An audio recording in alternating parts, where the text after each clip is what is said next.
So, last we left off, our heroine had been traveling alongside the mountainous regions of Barovia, headed west, following the Raven's lead, knowing where to go via the brand new map that she acquired, and following the trail towards what a prophet told her would help her defeat her enemies. Along the way, she was attacked several times, eventually forcing her to separate with her longtime companion Irina and continue on without her. Very, very, very long story short, you now find yourself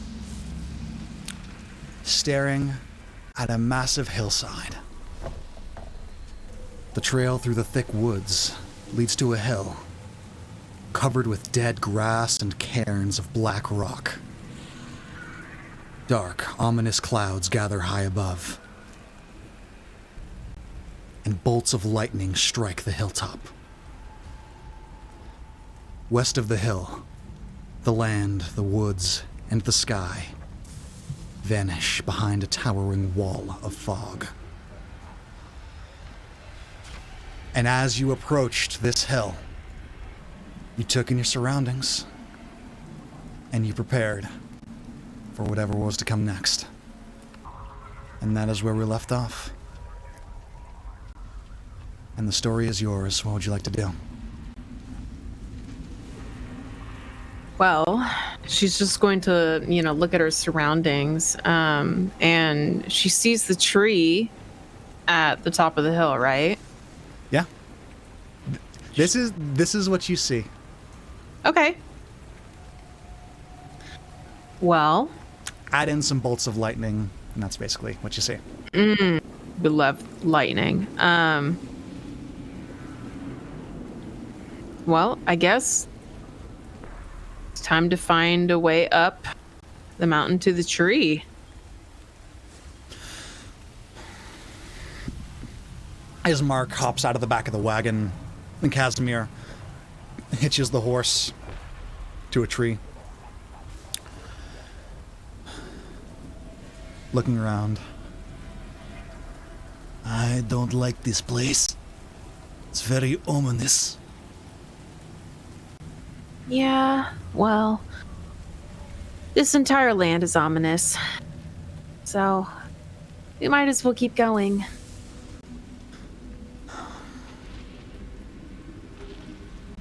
Well, what's next, boss? Let's try to get to the top of the hill. All right. And with that,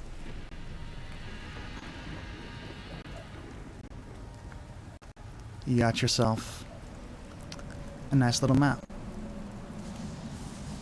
A map? Wow.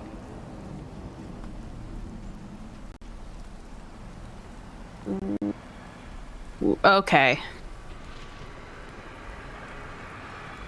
You are by the wagon. Okay. So...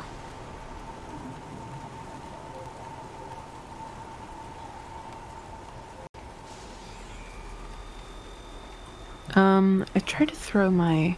I see it. Icon out there. I can't see it. I don't. That means that your thing is still loading in then. Ah, okay. There we go. Okay. I found it. So, Casimir and Ismark, following your lead as you make your way through the trail. Your feet sloshing in a thick layer of mud with every step that you take.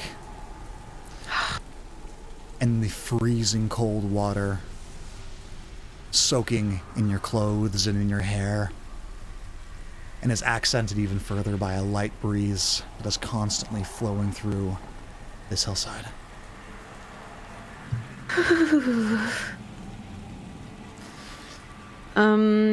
What's the thing in front of her? I guess we'll take a look at that. Yeah, there are, though, the things that I filled in with green marker. That is essentially just markers that for the DM to use. So whenever you see like little filled in dots, that's just me trying to take away that, because that's just the way things are. So basically, if you see something like that, that means ignore it. It's just for the DM to keep track of the zones of the map. Are there just zones? Yeah, it's okay. Because the way that maps are laid out, like depending on what's going on, it tells you things to read and all that. But it looked really corny, so I thought it looked slightly less corny if I just filled it in with a similar color to the grass. Still looks pretty corny, but it's better. Okay. So just ignore those. You're going to see a few of those all around. They mean nothing. Cool. Ismark and Casimir are following closely behind you every step that you take. On your heels. Okay. I guess let's try to take a look around. Although, I don't know how easy that's going to be with this weather. We're going to walk along.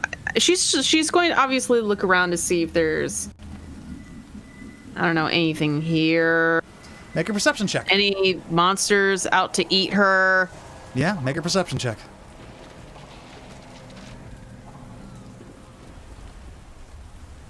A natural 20. You see a few things. Dirt trails run along two connecting rings of cairns that encircle the entire hillside.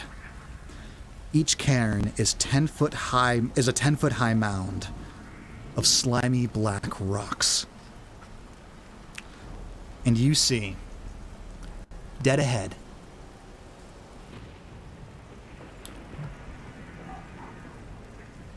right there,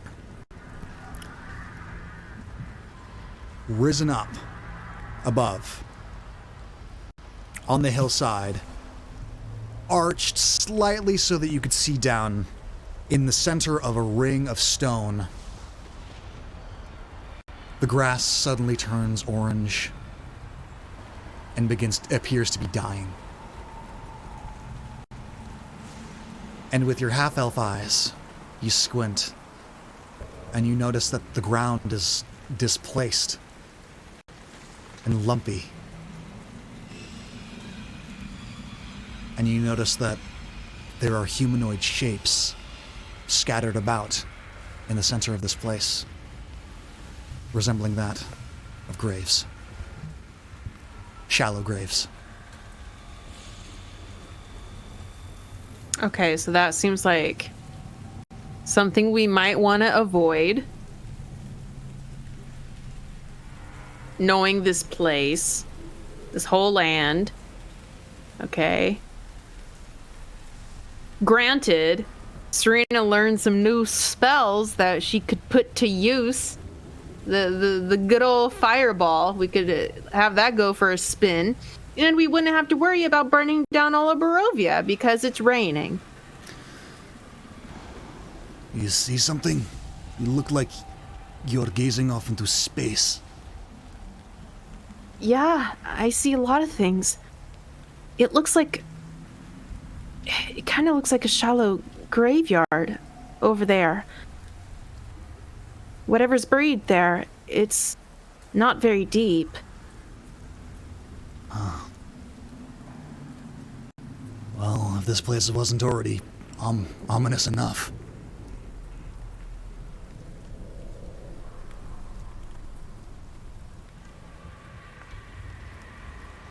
Well, I still want to keep going and look around. There must be something here. You keep saying that. This was Madame Ava, yeah? Still talking about your faith in Madame Ava. Yes. Hey, like I've said a million times before, trust Madame Ava. Right. Keep trusting the Vistani. It's always a good idea. What do you have against the Vistani? they work for Strahd. Not all of them do. I do not work for Strahd. Yeah, and how do I know that? Good point. Cannot force you to trust me. I can't light a pipe in this godforsaken rain. Puts up his hood. Let's just keep going. Ah. And she's gonna keep going forward. Are these like pathways around? There is one trail leading directly up the hill.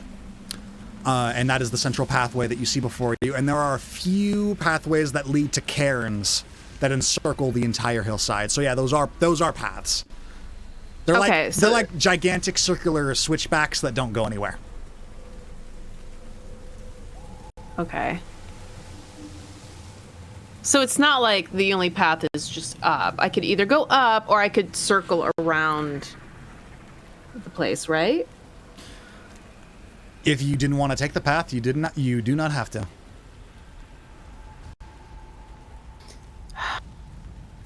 Like, to give you a reference, here's the hill. So, it ain't shallow by any means.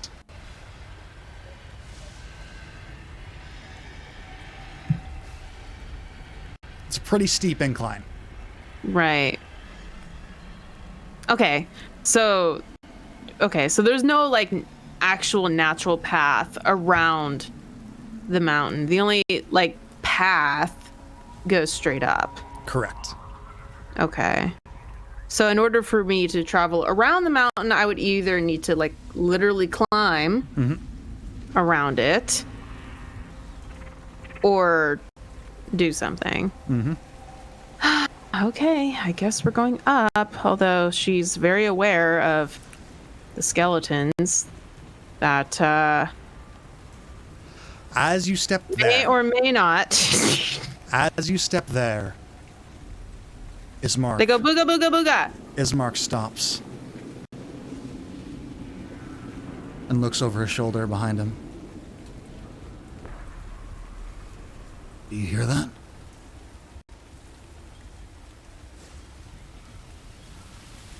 What? That voice.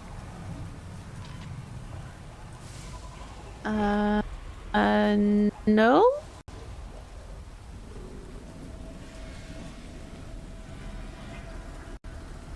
What? Turns his back to you completely and is looking around intently. Draws a sword. Hello? Show yourself. Ismark. What are you hearing? A voice. It said it's waiting. It's waited. For me. Huh. And he looks over to a cairn right here. Huh. Takes a step down. And begins staring at the cairn.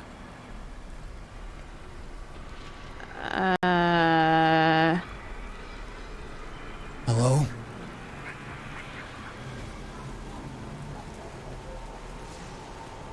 And then looks at the ground beneath his feet.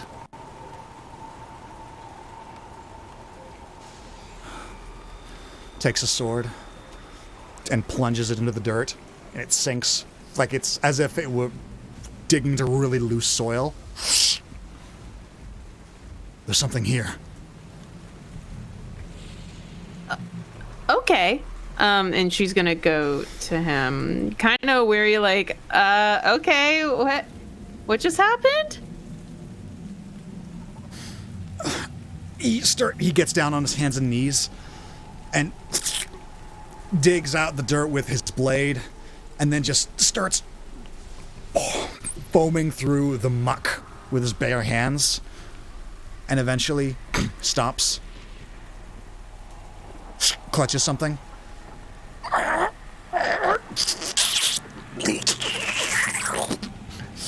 Out of the muck, he pulls out a spear. A spear that is coated in dried blood.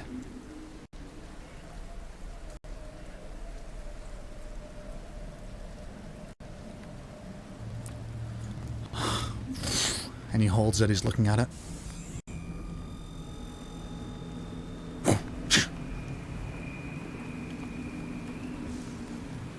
So this is for me?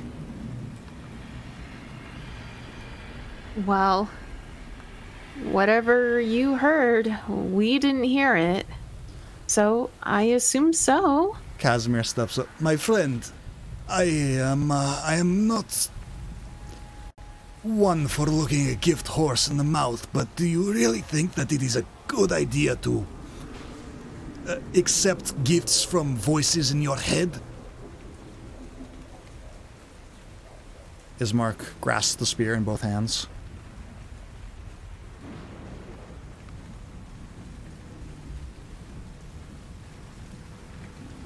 There's something here. Thrusts it forward. Feels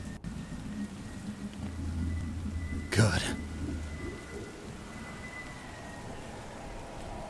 Sticks it in the ground. Maybe this is what Madame Ava sent us for? Maybe. Do you know how to use it? It's like it was made for me. I don't know how to describe it. I haven't really used spears much before, but...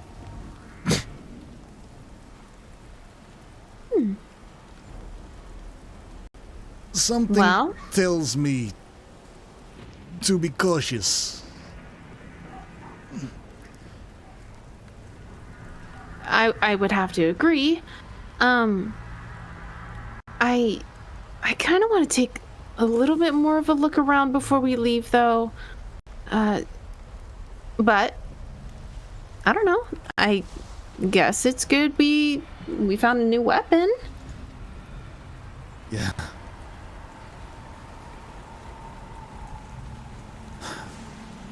Maybe this is it. I was just saying how I needed to be stronger. Maybe this is what I need. I'm gonna insight Ismark. Is he okay? Make an insight check. I don't like the way he said that. Make an insight check. 7! He looks confused, but exhilarated. Like a child that has been given a new toy. But there's something else there. What it is, it's kind of hard to tell. But it's mostly joy that you see, just at face value. Okay, well, yeah, let's keep looking before we go. You said that there were bodies up there. You sure you want to go closer? Well, I don't want to, but I can't help but think that there might be something at the actual tree. I wish... and she, looks up in the sky, hoping to see, a raven or something. The raven flew away. And as Ismark walks closer, a hand shoots out from the ground, from one of the shallow graves, just as a lightning bolt thunders down. And Ismark takes a step back, readies his spear, and then another hand shoots out. as another lightning bolt crashes down. And then you see an entire procession of a dozen bodies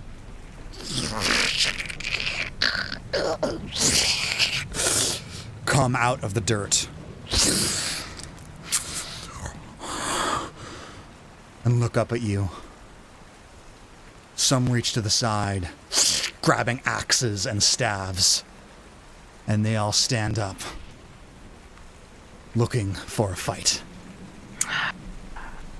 Well, they're gonna get one. And I need you to roll me some initiative. You know what? Normally I would hate fighting, but I am actually quite excited. I've been wanting to use a new spell that I got. There are 12 of them in total. And they all... The number does not matter to me. There was the thunder effect that I've been waiting for. Frickin' buffer times, man. Ain't they a stinker? All right. And with that, we are going to head into combat.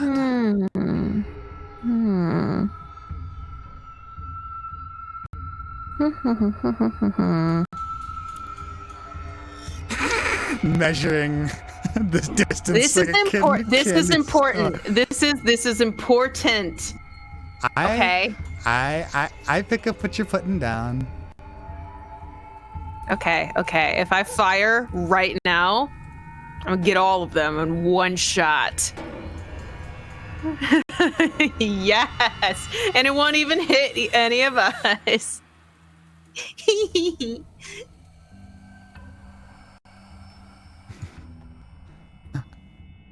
All right. So, to start us off with, you rolled your initiative. You did. That's a 20. Yeah, that is a 20. Not too shabby. I literally have the perfect pathing so that it hits all of the skeletons, none of the trees, and none of us. What's your dexterity score? My dex is a +2. Good. Good. Good. So to start us off, we have a berserker. The green one, in particular. What? Who is going to run at you, beeline it, and you're in the front. So he is going to attack you. That's so rude. Right? I am a guest and you're here to kill me? That is a 17 to hit.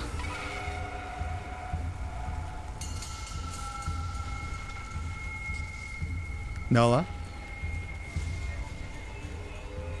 Can you hear me? Nola? Can I try you cutting words? You absolutely can.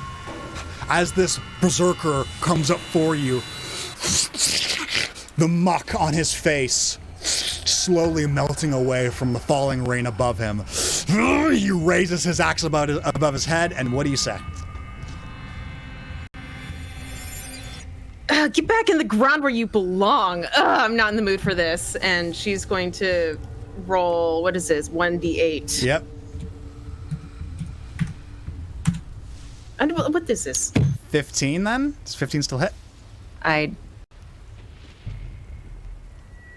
does. Oh, shoot. All right. Wait.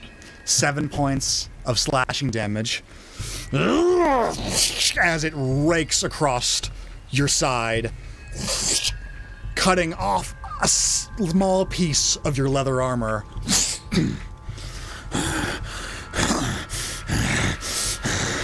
A wild, bestial look in his eyes. And with that, it's your turn. All right. Well, that's your attack. here's mine. And she sends a nice fireball that's literally going to roast every single skeleton. Well, I paved it all out. Well, these aren't skeletons, but I know what I know what you mean. You know what? Anybody that's not us. Okay. So that is 11 dexterity saving throws. For 31 points of damage. For 31 points of damage. What's okay? What's your spell save DC? Is it 14? 15? It says 14. Okay. So 2 of them succeed. All right. What was the damage total? 31. 31. Oh, what am I doing with my life? Okay, there we go. 31.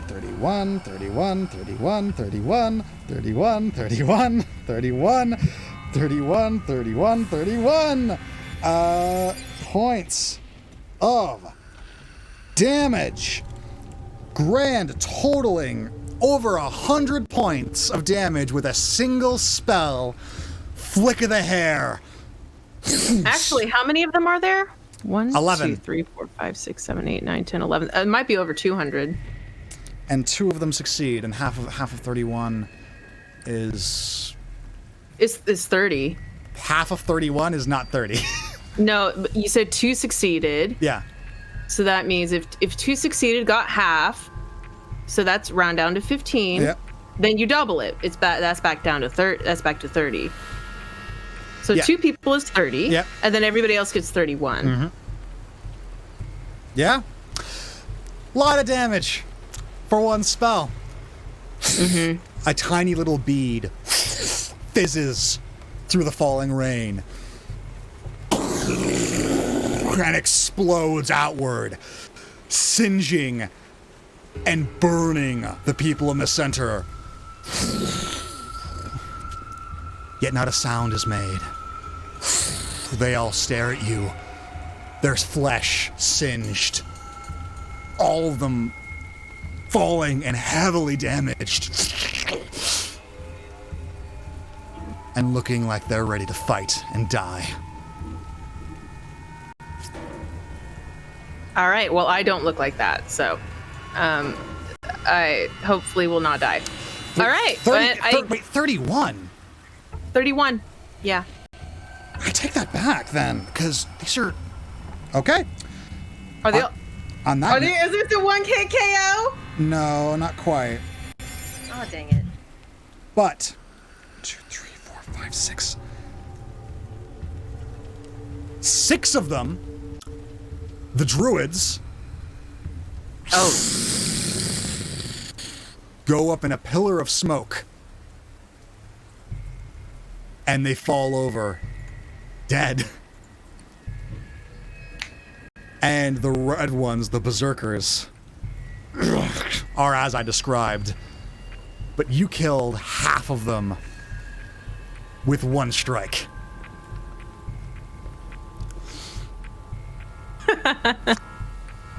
Magical secrets, man. Magical secrets, man. All right. You still have your movement if you would like. You know what? If I leave, I might get an attack of opportunity, right? That's exactly right, depending on where you move. So yeah, you know what? It might not be a good idea. I'm gonna stay where I am. Okay. Then next up is the blue berserker. And can he make it to you? He can. And pulls up his axe to swing at you. That is a 20 to hit. Ah. Whew. If I burn another... You could. If I burn another cutting words, I would have to roll a 6 or above. All right, you know, I'll just take the damage. Okay, 12 points of slashing damage as this berserker's axe cuts down on the hand that you have outreached to release the fireball. And it goes in deep, cutting through the leather, hitting the flesh and raking across your head and shooting down in a splatter of blood, seeping into the mud beneath your feet. And next up is Ismark, who readies his spear and plunges it into the blue berserker. Oh, that's the wrong one. The 15. Is that right? Yeah, I got all the stuff. Yes. And a 15 against one of these dudes does... Yep, that'll do it. Alright. 12 points of piercing. How much health? Not quite. This is blue. There's a lot of people to keep track of. Apologies. Well, there's a lot of less people to keep track This of is now. true. Thank you. You know, I actually appreciate. You're welcome. I appreciate. You know what? that. I do this for you. Thank you. I kill the enemies so that you don't have to work as hard. Thank you. I appreciate that. Mm-hmm. All right, and that is a total of 12 points of damage. So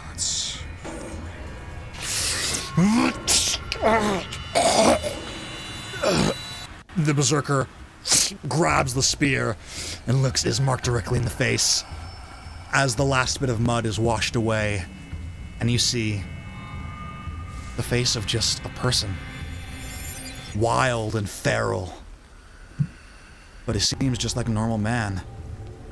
As Ismark puts the spear back for another strike. Oh, wrong one. 21. And he rolled a 2. That sucks. 1, 2, 3, 4, 5, 6. And skewers him again.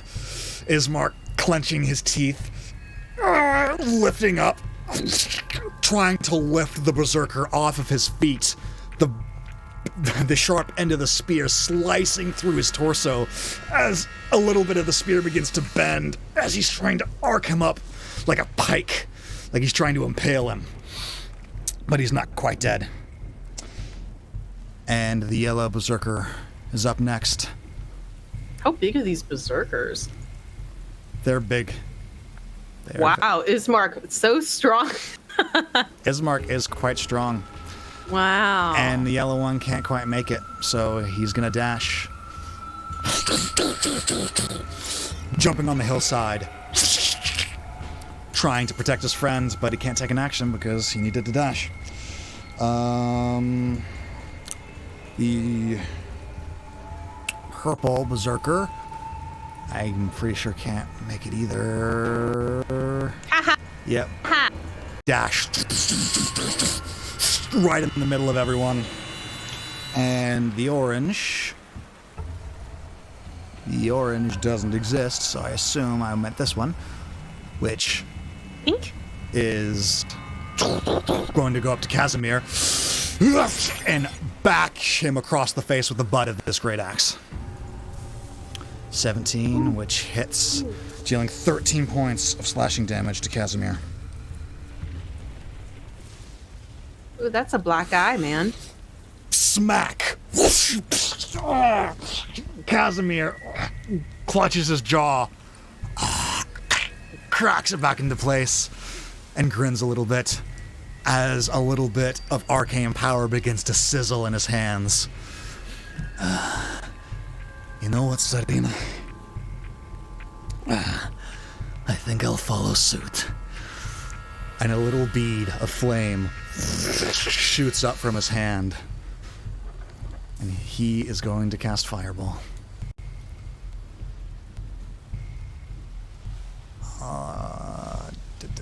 There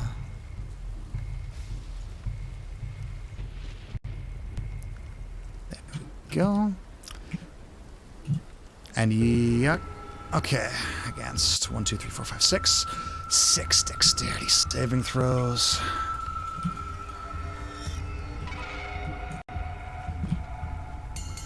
Success, success, fail, success, success, fail.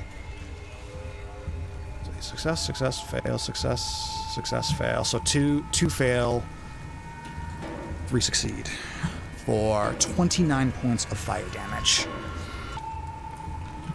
29. It took longer than it should. Sorry.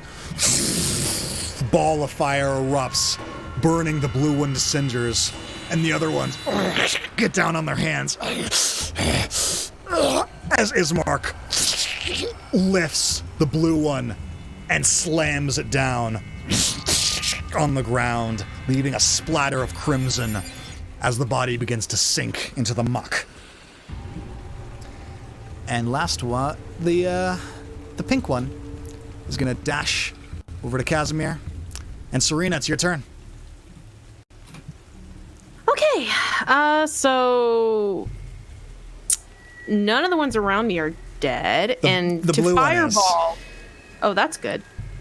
And to fireball on our faces would be a really bad idea. So let's see.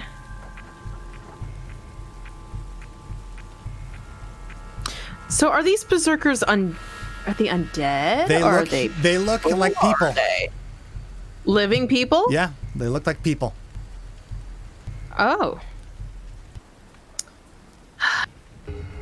I could try another shatter.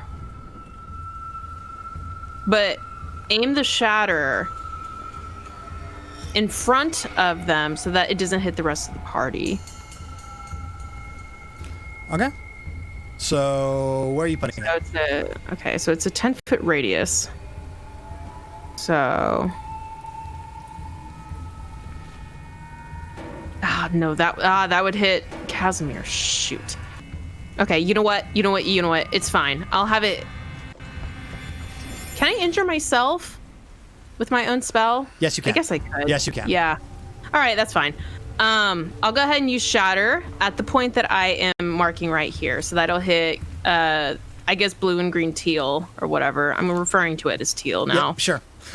Teal, purple, green, and myself. Okay, great. Go ahead and roll me that. And it's a con save? Yes. All right. You now notice that a statue has erupted in flames from the fireball that you set in the dead center of the dead grass field. The entire yellow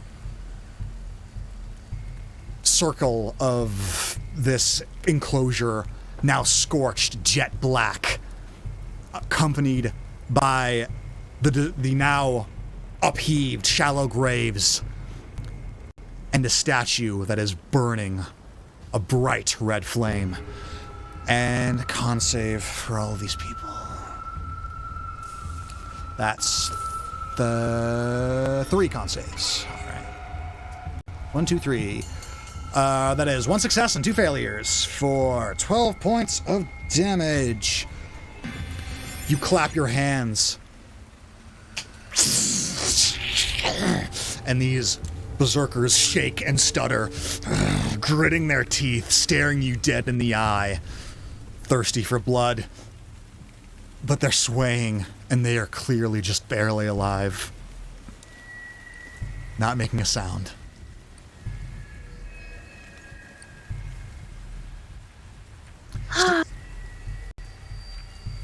Oh, do I make a con? Yeah. You need to make a con save, and you need to take the damage. Right.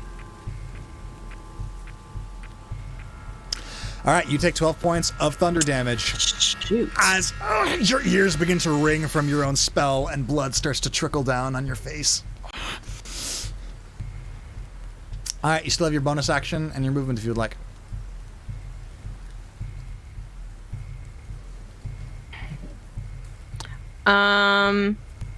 I am going to give inspiration to Ismark. There you go. All right. Yeah. How do you inspire him?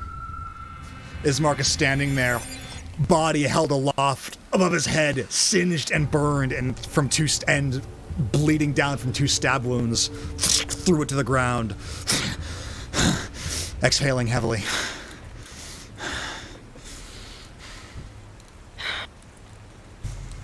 Ismark, even though you feel like you have no idea how to fight against Strahd, there's still plenty of things in this land that you can fight against and help us from and protect your sister from. Right. And he looks at the berserker in front of him with a smile on his face and grips the spear tightly. And he is inspired. Great! Perfect.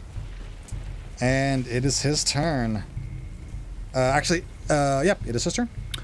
And he is going to attack the yellow one in front of him with a 12, which does not hit if he didn't have some inspiration. Enthralled by your words, he plunges his spear into the yellow one, dealing 8 points of damage.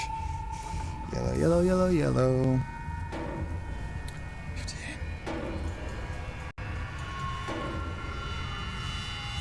Come on, mechanical pencil. Those dang mechanical pencils, you know? Okay, fine. Sometimes nothing beats a number 2, okay? Yep. 50. Jams his spear into this other one. And the blood begins to become focused at the spear's point. And the yellow one is going to grab the spear, holding it in place, and raise his axe above his head and attack Ismark. 15, which does hit, dealing 5 points. Swinging his axe forward, Ismark dodges out of the way. A bit of his cheek is nicked by the blade, but he is focused. And then it's the yellow one's turn. Now it is the purple one's turn, who is going to attack you, Serena. Oh, my favorite. 17 to hit. How come all these people are hitting? Stop it. You know what? This one is like, okay, no. Okay. I'm going to use cutting words for this one. This one raises its axe. What's your cutting words? Ugh. I don't know. I guess just back up, Hellspawn. All right. Roll that dice. 1d8. What? That's a 16. Hard not life for you. Why is this? Did I just use all my bad rolls? Does anyone in the chat have +1s or 2s? This would be the prime time to use them. 13 points of slashing damage. No! As this axe arcs around and hits your side, cutting through your leather armor, and rends and draws a fair bit of blood. A not happy amount of blood. I am not looking good at all. Next up is the blue and green. Oh no. Yep, who is going to attack Casimir with a 14, which does hit. 13 points to Casimir. And where's his hit points? There's his hit points. Okay. 26. Hitting his side. And he is holding his axe there and pushing it through slowly. Casimir is trying to move, but every time that he moves, just a little bit more of his flesh is starting to get flayed off of his arms. He's also looking pretty rough. Someone in the chat gave a +2, maybe a few seconds too late. Yeah, but like, yeah, I will say so. We'll save it for the future, though. Yeah, for the future. And the pink one is up next, and he's gonna hit Casimir with a 22, kneeling 9. 54, 6, 7, 8, 9, 35. How's Casimir looking? Still up by the hair of his chinny chin chin. An axe is in his side, being pushed up, going for his neck. A fountain of blood is now running down Casimir's side, and as he's being held in place by this other axe, another one digs into his chest, and a geyser of blood shoots out. And Casimir is beginning to lose consciousness, but gritting his teeth, he's not out yet. It is now Casimir's turn.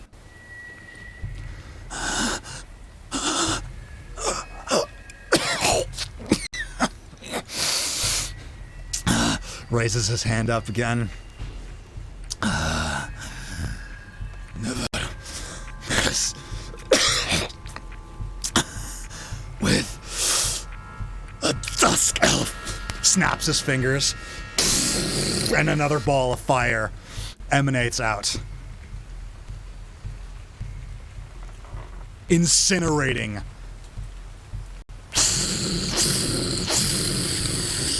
those three.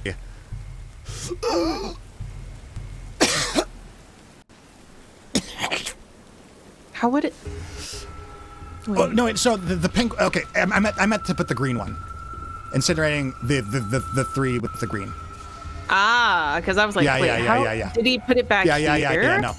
Are we those three. chicken too? Those okay, three. got it. And he looks towards the one, the axe that is still embedded in his chest, and the one that is being pushed up by this pink one. And he's looking really rough. Top of the round. The All right, one, we have 2 +2s in the chat now. The green one who is dead. It is now your turn, Serena. All right. I am going to use... Oh. Sorry. Wait. I deleted them. I meant to just put an X over them so you know where the bodies are. Which one's alive? Yeah. These three are dead.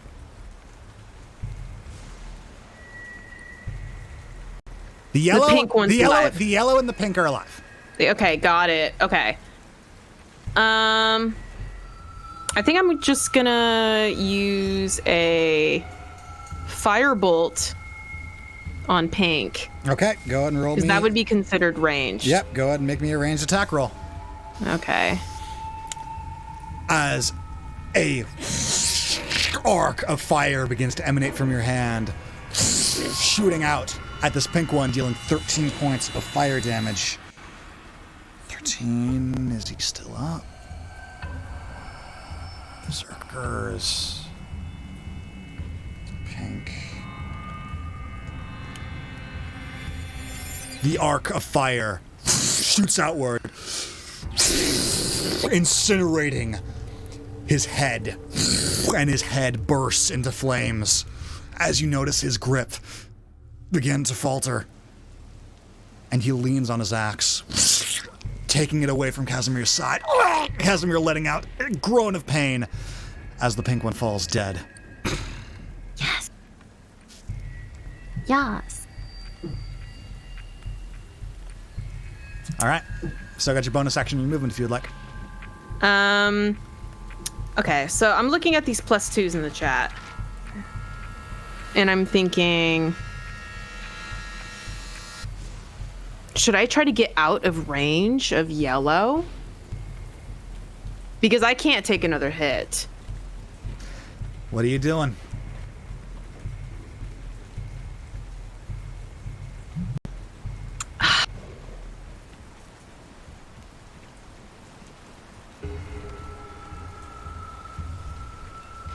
The +2s are a little vague. What can we actually use the +2s for? Rolls or like... The way that I worded it was you can add this modifier to a roll of your choice. To a roll, okay. So it's not like I can use it to raise my AC. It's, No. That's not a roll. Yeah, no.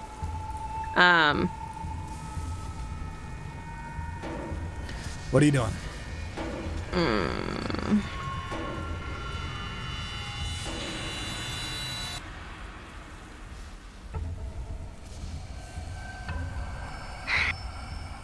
Alright, I already did my action, so I can't heal. I used my inspiration.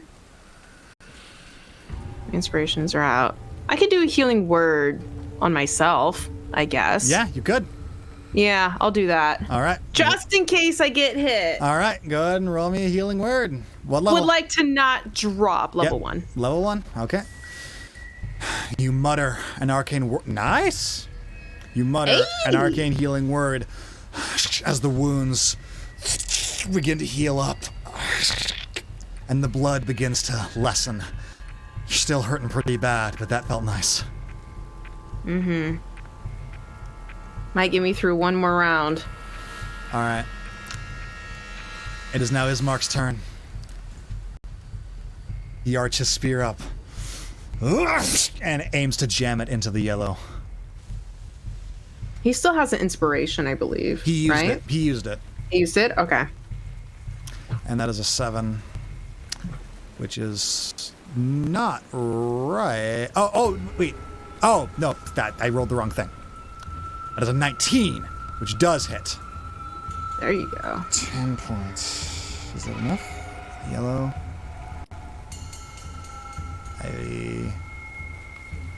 Yeah, just barely. Casimir impales this berserker and lifts it above his head. No blood is pouring out of this wound. The blood siphons into the spear's head. And Ismark's hands begin to glow this faint, dull crimson as energy begins to fill him. And he throws it to the ground. No blood splatter, as he now has a faint red glow about him.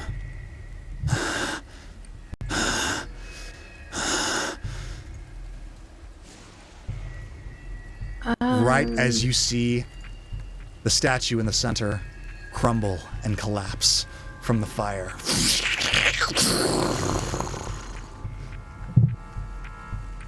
And you are out of combat. Yay. Well done. As another thunderbolt arcs down and hits the stone.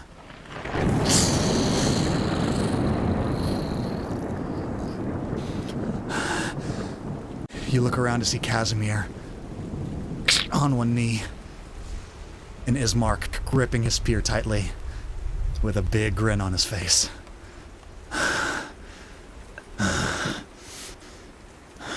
Serena looks at Ismark really a little bit scared and concerned at what in the world has just happened. Like, she's never seen him like this.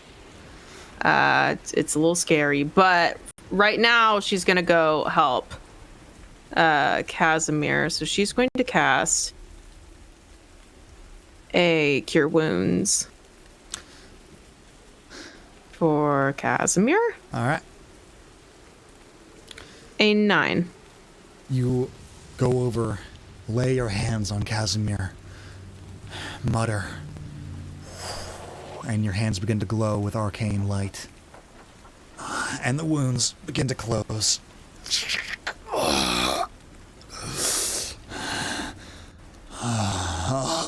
That's a lot better. Thank you so much. Of course. Kaz. Walk over with the spear. You okay? Oh, so now you care. Maybe. You alright? No. No, I'm not. I think I need a moment. Serena, you don't look so good yourself. I'll be fine for now. Actually, I was... And she looks at Ismark. I was gonna ask if you were alright, Ismark. Me? I feel good. Better than usual, actually. Great. It's just, you looked kind of, scary back there. How do you mean? I mean, I guess makes sense. Killing people is never pretty. No. You were scary. Looks at you. What do you mean? I don't know how to describe it. You were glowing red for a little bit. He still is. And you still are. Yeah, there's a faint a red glow about him. And I just have never seen you so, I don't know, aggressive? Happy?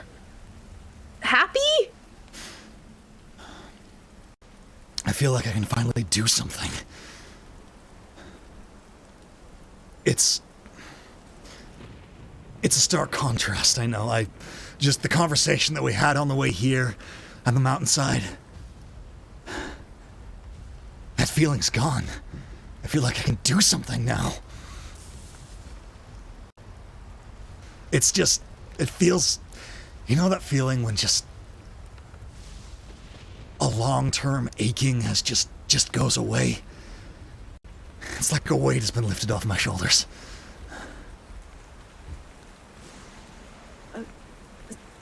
Great. Good. Are you okay? Do you need me to... And he takes a few steps forward. And... No. I'm fine. I can still use some magic left.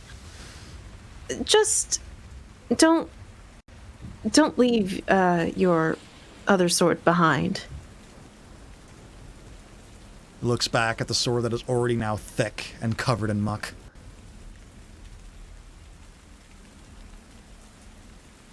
My father's sword. You know, I'd almost completely forgotten the sentimental value behind it. And he takes a few steps back and fetches it out of the muck.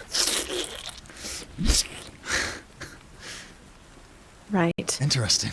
I completely forgot. Puts it back in its sheath. It's heavy. Yeah, well. A lot heavier than I remember it, actually. Well, it'd be a shame if you've forgotten it. Thanks, yeah. Anyway, I suppose we should keep going. I want to take a quick look around. I need a moment. Of course. And from the looks of things, you look like you could use for someone. Am I holding you back? Should I just go back to the cart? No, it's fine. Besides, having an extra pair of eyes is always a good thing. All right. I feel fine. How about I take point? If you feel comfortable doing so. Yeah. Big grin on his face, steps right into the one of the dead bodies, stepping right over it. Okay. And she's going to cautiously follow behind him. I think, she will use one more cure wounds. Let's use another level 1. Another 9. Okay. Not too shabby. Yeah. You mutter a few words. Put your hand on your chest. More of your wounds begin to seal up and close. And you continue to step forward.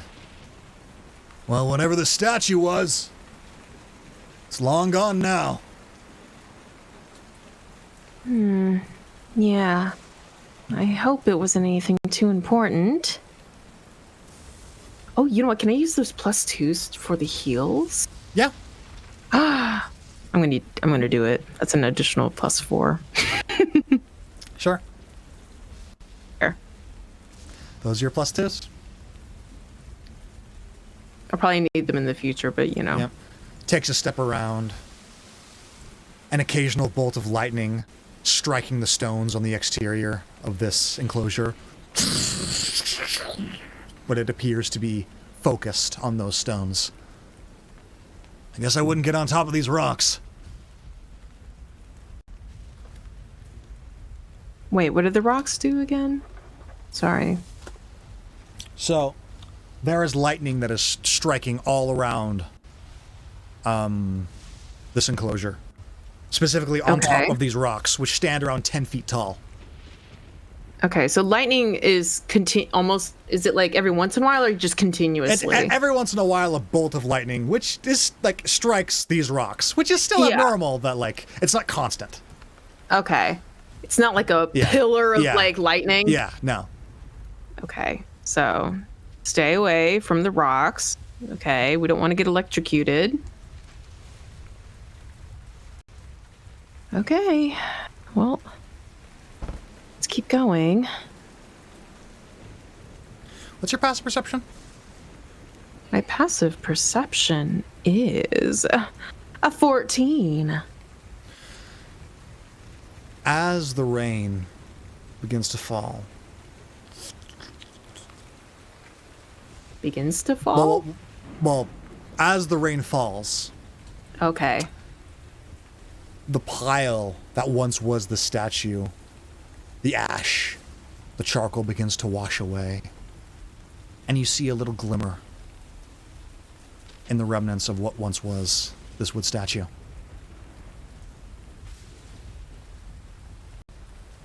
And she's going to walk to it and look at it. It appears to be a gem.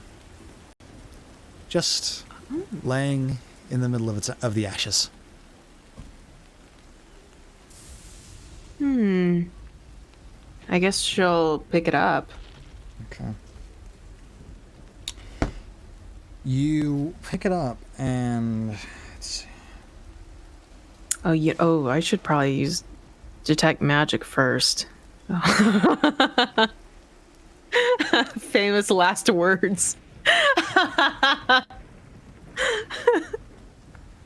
So you pick up the gem, and it is gorgeous.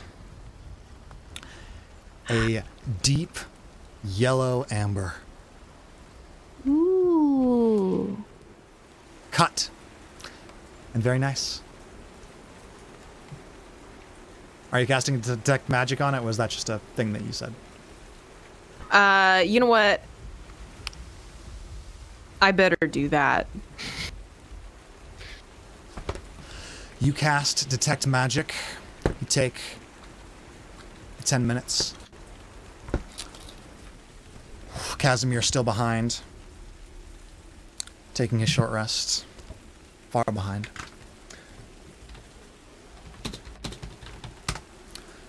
And this gem is very, very magical. Thick Oh, it's thick with magic. with 2 C's? Thick? Sure. Wow. That's some thick magic right there. Okay, let's see. And the school of magic, it is evocation. Oh, we like that. I'm okay with that. Well, I guess she'll take it. She'll probably definitely have Casimir look at it, see if he might know anything.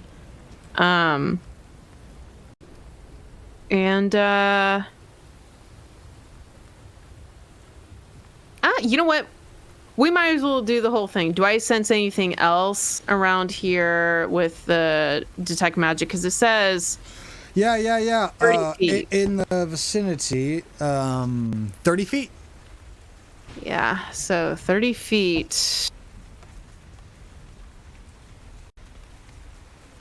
Actually, I should probably move closer. Here we go. Sure. Okay, so that's 30. Yeah. The tree Okay. is also extremely magical. A high focal point and focus of necromantic energy. And you see several roots jutting out all around it. How long are you investigating for? Casimir's still just taking a breather behind you. Well, first of all, I want to see Ismark's spear. Right. Good point.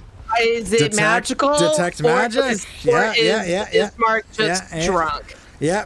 So the spear is very, very magical. Very good. So glad. Also, I'm not crazy. Yep.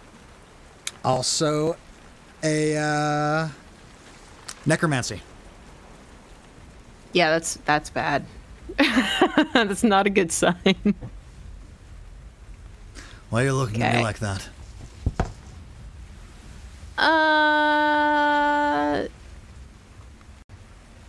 Do you like necromancy? Do I like it? Mm-hmm. I don't know much about magic. That's the one that makes so that you can make zombies, right? It's magic of the dead, yes. I mean, from what I've seen, no, not really.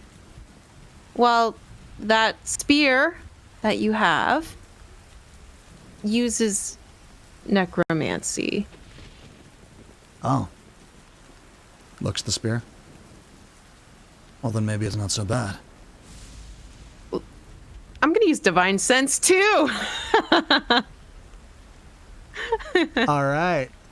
And it's 30 feet that you can sense. You also sense with your detect magic that there is a magical presence embedded in the tree that is different from everything else around it. It's an enchantment, and it appears to be coming from like a small little branch that's off in the that's on one of the branches, and you sense something else. Another evocation enchantment beneath the tree underground.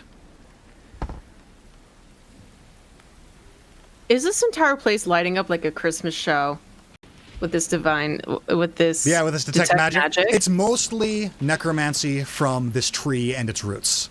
But there are two other blips, which is coming from a little thing that is jetting out from the tree side, and something that is underneath the tree in the dirt. Okay.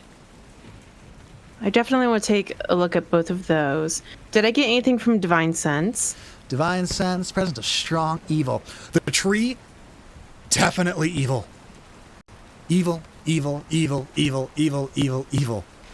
We love that. There are little shrubs around the tree.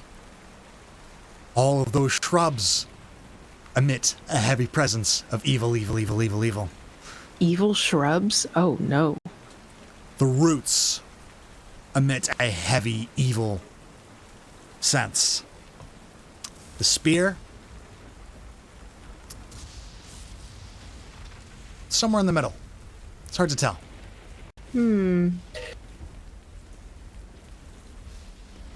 But from the stark contrast between this tree, which reeks heavily of death and evil enchantment, this spear looks like a ray of sunshine. And the thing I have in my hand, the amber? Nothing. Nothing? Okay. Well, I guess let's go back to Casimir real quick, and then we should investigate the tree. I see two things on the tree that I want to investigate that have magic in there somewhere. All right. Sure. And she's going to turn around and go back to Casimir, see if he's okay. All right. With your investigation, walking around, using your spells, I'll say roughly 30 minutes has passed, and Casimir has taken a... I'll say you've taken a short rest, too, just because this has been light enough activity. Mm-hmm. Okay, so...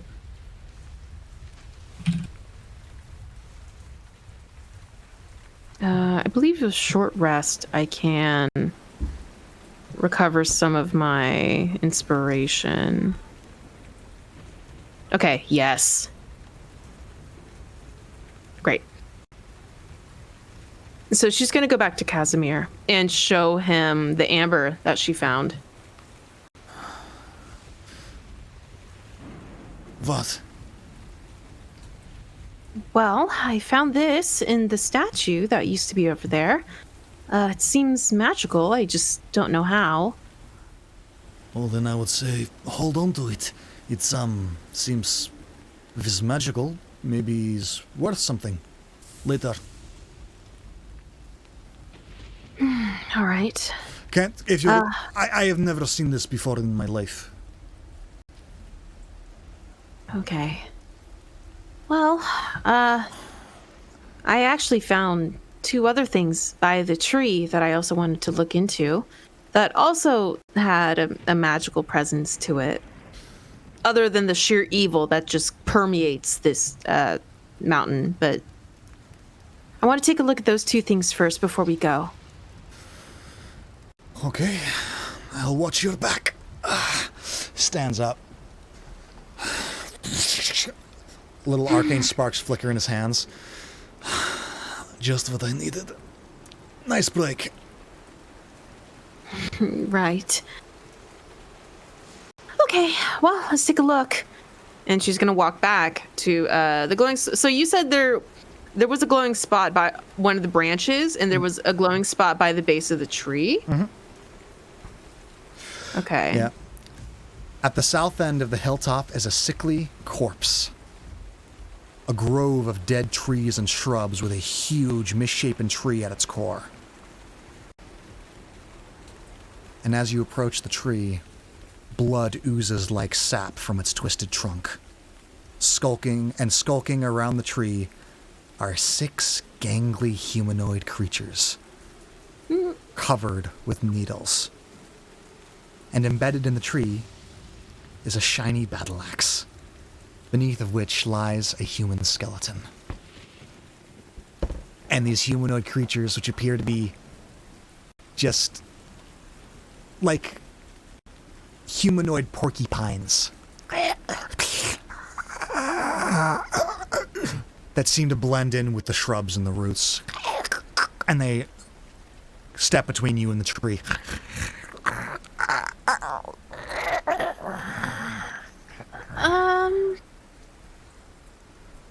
Casimir readies a spear. Casimir was used to... No, Ismark. Oh, really? Yeah. What did you 2 do? Mm-hmm. Well... Yeah, Ismark readies a spear. Right.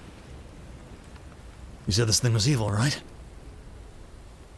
Yeah. Why don't we just burn it?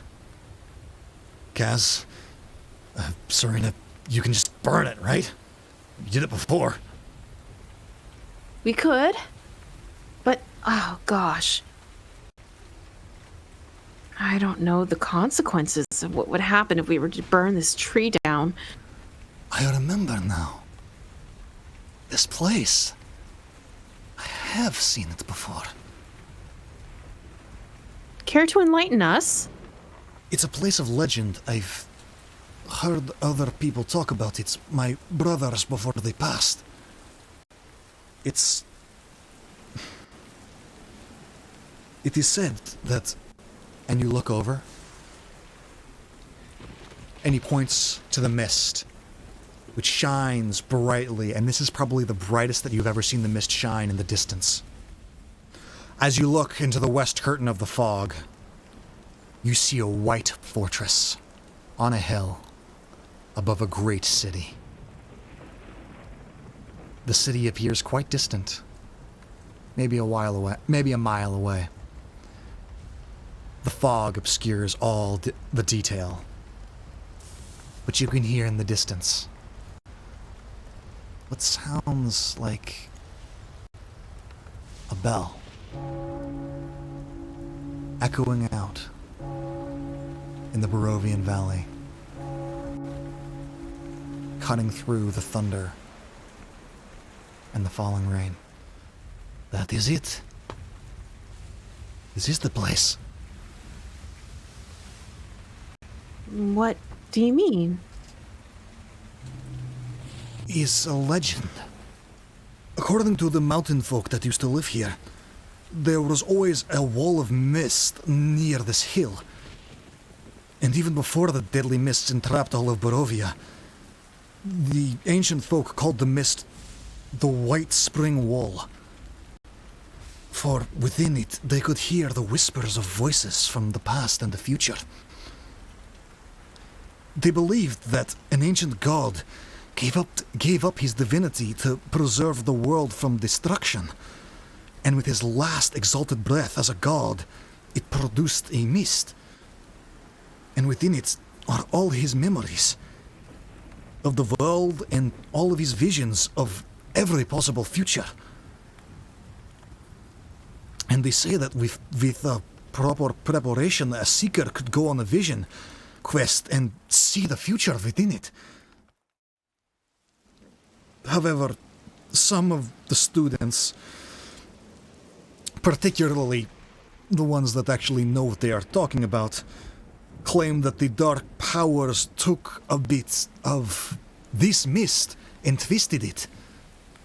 And that is what causes the fog to manifest the way that it does. Interesting. I've never seen it myself, but I've heard of it. It sounds like a lot of crap to me. The mist has always been here.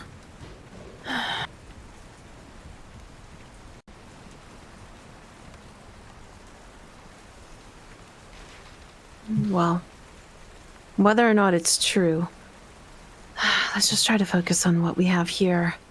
And the needle people are still in front of me, right? The needle people are still in front of you. What are they doing? Are they just hanging out? They are snarling at you.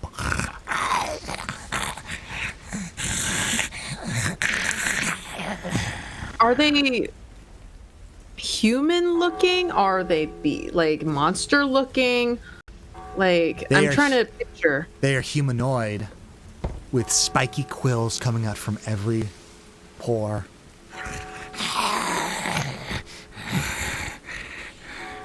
Do we have to fight you two? Huh?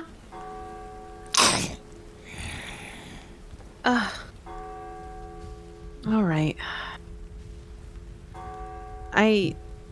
Let's see. Counter spell. I have detect thoughts. I could use. Do you cast detect thoughts? I'm gonna be short on spell slots, but you know what? Let me insight first. Make an insight check. I'm gonna insight. This thing seems pretty feisty. Pretty defensive. I could try to talk to it. I don't think they understand common. Are you talking to me or are you talking to someone in the game? I'm like sort of talking to you, but also talking to myself at the same time. All right, fair enough. I think Serena will actually just try talking to them first. She's gonna say, "All right, listen. Sorry to disturb your sleep and whatever else you're doing here, but oh my gosh. Okay. Listen, we don't have to fight. Okay. I mean, we probably will, but I mean, I'll try talking to you first. Okay. The quills spike up. Okay. They don't like me. Okay. And she like kind of defensively like gets ready in case she needs to fight. They aren't charging. They're just pacing back and forth between you and the tree. Okay. Listen, all of you. There's something at the there's two things at the tree that I really want.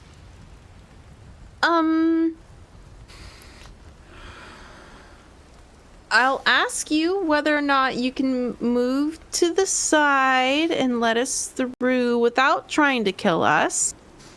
I don't think it'll work, but I'm gonna try anyway. You sure we don't want to just... I have one more fire left. Well, I have one more fire left too. Well, actually, wait. I have two more fire left. Oh, I have two more fire. No, I have two more fire left. Okay, I have two more fire left. Okay. Fire's great, but the thing is, there's something at the branch of the tree over there. I want to be careful not to destroy whatever in the world is here. So as long as we can, I don't know, angle it properly, if possible. I follow your lead. Just let me know, and I will light this place up. I'll watch your back. Still arching the spear forward, jetting it out a little bit, and the spine, the spiky humanoid creature. Oh my gosh. Okay, you're really scary. Well, if this place really is as evil as I see it, maybe it might not be a bad idea to burn it down. Burn it? Yeah. Okay. Let's be careful not to destroy the thing over there. And she points to exactly the spot to the where she saw it. You can see now that you've gotten a little closer to it, the axe. It is embedded in the tree, and these creatures are still just between you and it. All right. On three. Yeah. Yeah? Yeah, and I'll prepare mine too. And she, pulls out her violin to prepare her fireball as well. All right. On Three. 1, 2, 2, 3. 3. And a little bead jets out.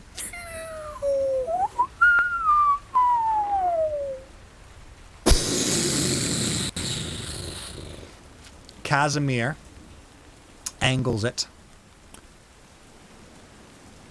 just so that it strikes the side of the tree. So encompasses roughly like this area. Where are you putting yours? Okay, so I feel bad attacking something that hasn't attacked me yet, but I'm looking at these things and they're probably going to try to kill me. So if it's possible to angle it so that it hits them, but also hits the tree behind. Where are you putting it? I mean, that's definitely possible. Just tell me where you're putting it. It's a 20-foot radius. So she's going to angle it at. So yeah, Casimir's putting his like right there. So it's getting all those people and the tree.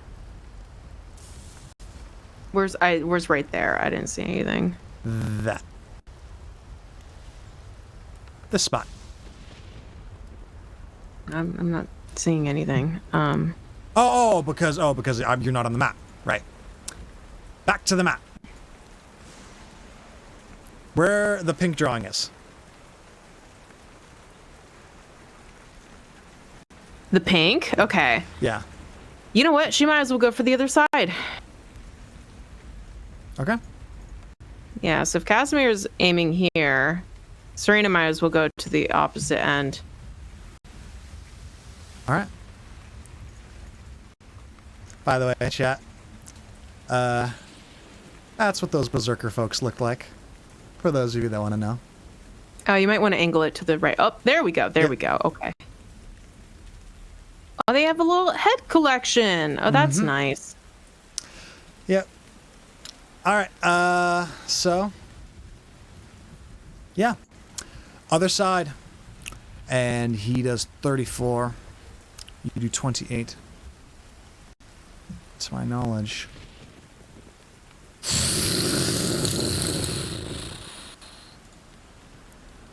All of these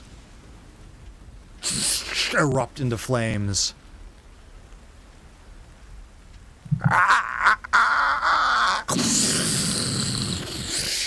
And are blown away in a mist of fire, not even given a chance. As the rest of them go up to attack you, they all charge, and these things are weak AF. So we're just going to give it a cinematic moment. These things are charging you. Ismark, having his spear ready, impales one, flings it to the side. One is charging at you. What are you doing? I am going to quickly switch to my rapier and go ahead and stab it in the chest and then throw it to the ground. Going limp. Falling to the ground. And Casimir just snaps his fingers. And the last one goes into flame.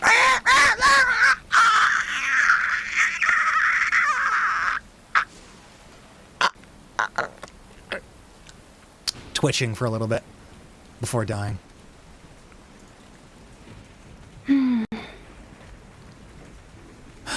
And the tree is now blazing and crackling. All right. Well, is it possible to grab the axe and whatever's in the ground, or is it too hot? Or should we This massive tree is on fire right now. What are you doing? Great. I think, okay, so whatever I saw on the ground, it's underground, right? Yes, you need to dig. Okay, well, if that's the case, it might be protected from the fire. Whereas the axe is actually on the tree itself, right? Correct. And unless it has like a metal handle, even with a metal handle, I mean, having it burst into flames could damage it or whatever. So, I think it might be smart to run in and try to grab it. Okay. You run in. The branches above you, now a blazing inferno. And you're Serena, of course your alignment's good. You grab the axe and yank it from the tree. No problem. The blade letting off a beautiful, shiny sheen. And this appears to just be a nice, hefty battle axe. Great. Okay, so I'm going to back up. Yep. The flames are now spreading all the way down to this tree's base.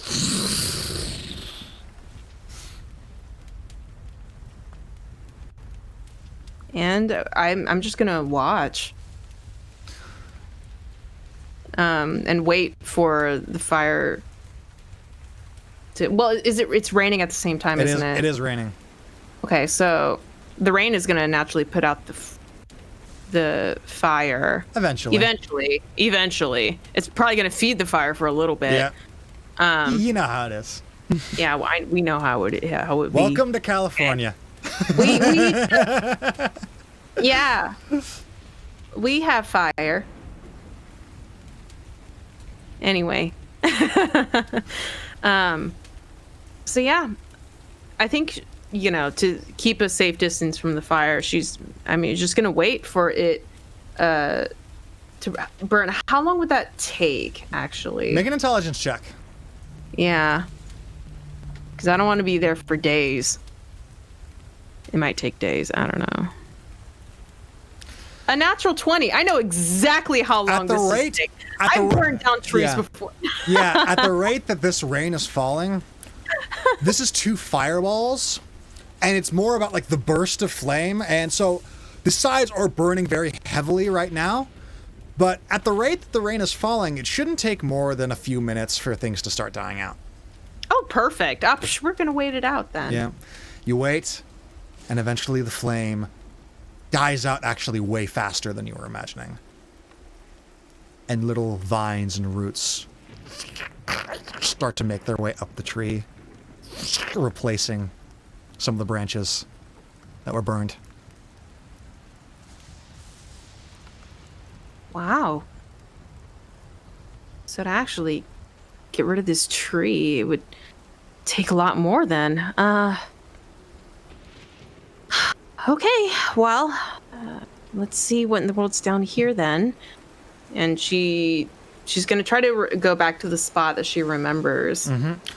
Right underneath this corpse that was that appeared to probably be the axe's former owner. Great.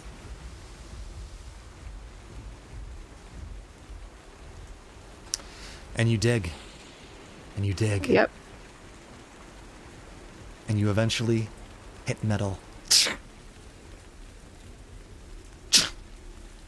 And you reach in his mark, parts the mud. Casimir watches, trying to light his pipe and failing miserably. Of course he does.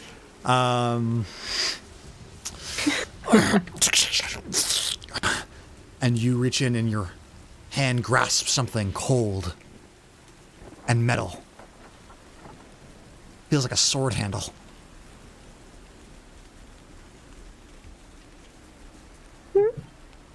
And she pulls it out. Shaking the mud off of it. That's exactly what it is. It's just the handle of a sword.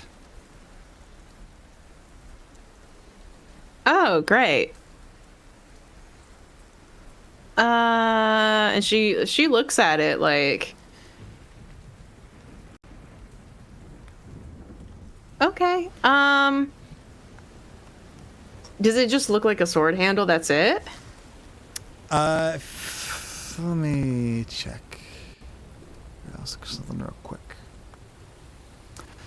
Because I mean, the handle is bound with leather strips.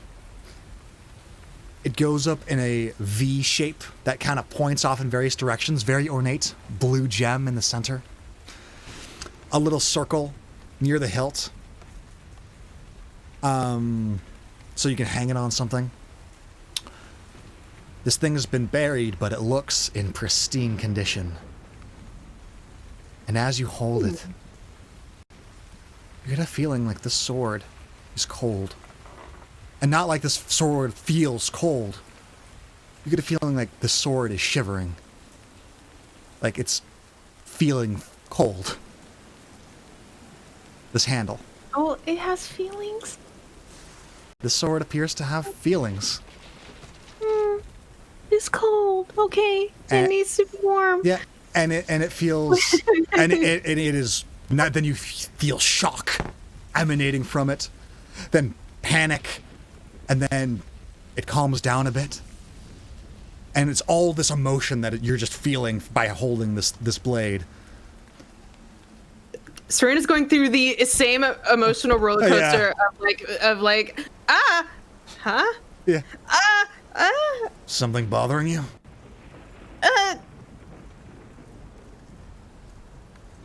Okay, so you were hearing voices earlier, Yeah. and now I'm having feelings, That's normal.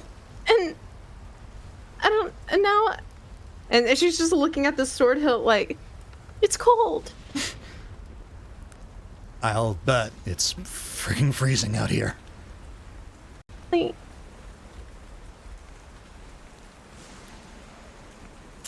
Yeah. Yep. and she's like teary-eyed, like, oh no. Yeah.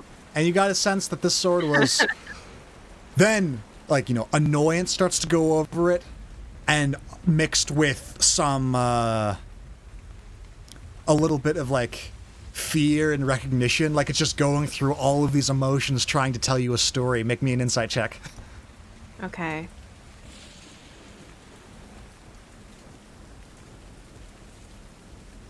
Insight. You know what? I could even one up and do a detect thought, but I don't know if that works. But no, that's a straight one.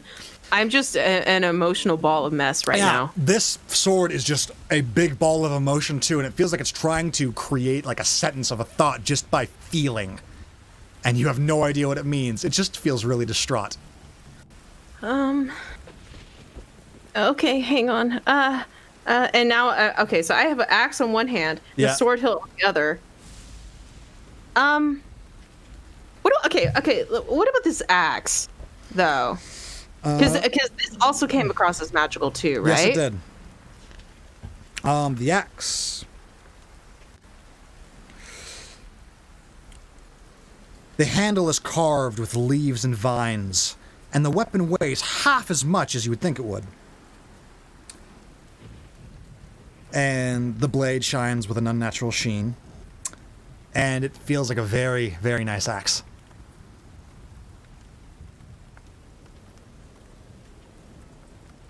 Ismark, hold this. Holds it. Nice. It's light. Yeah. That was in the tree. All right. Probably belong to this sap. Notions of the corpse. Yeah.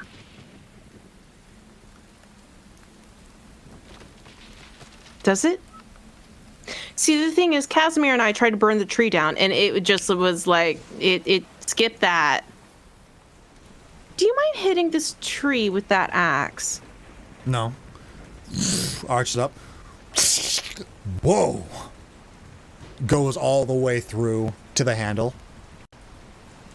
That is a lot more effective than I thought it would be. So keep doing that. You want me Please. to cut this tree down? Well, burning it didn't work. That's gonna take a bit. It might be worth it. Ismark, I saw the evil emanating from this tree. I think getting rid of it might be the right thing to do. All right. And I'm sure Casimir and I will use magic to help. Oh yeah, sure, no problem. Son of a bitch, light. Do that later, okay? And she's going to continuously use like a mix of like firebolt and thorn whip and guidance. Yeah. You spend probably the next 10 minutes, I'll say, with all three of you contributing. Ismark hacking away with this axe. Slowly working your way around this tree. Until eventually...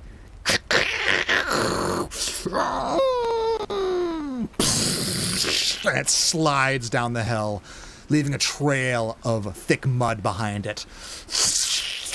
And the roots all around it begin to recede to the trunk, which still stands tall in the center. Let's try to get rid of the trunk. Burn it to the root. You're uprooting this thing.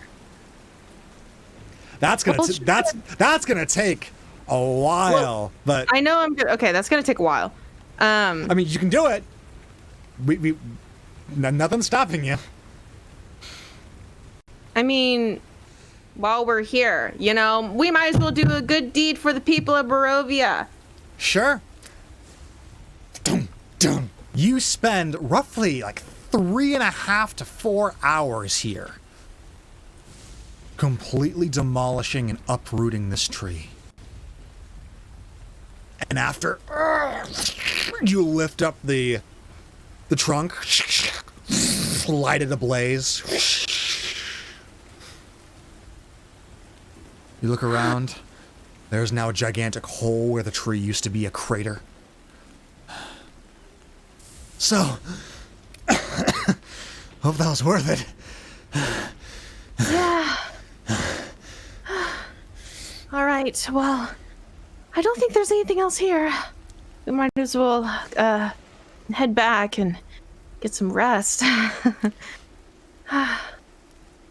And the sword, as you were holding it, begins to attune to you.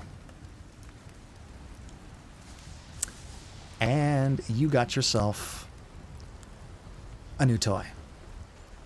Yay! What does it do? That's a secret. Only I get to know. Oh.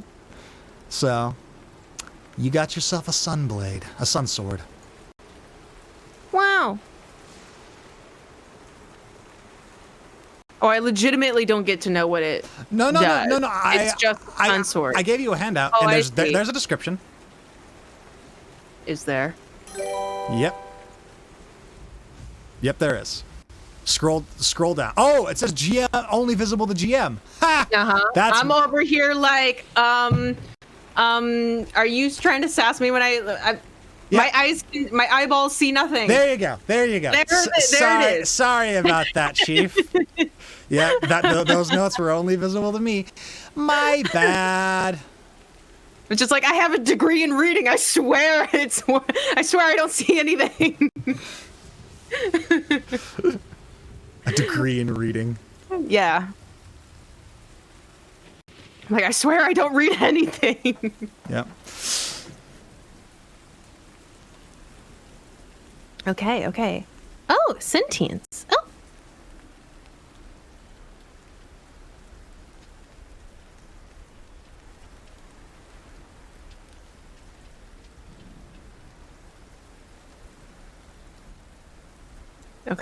Okay. I'm reading it through. Cool.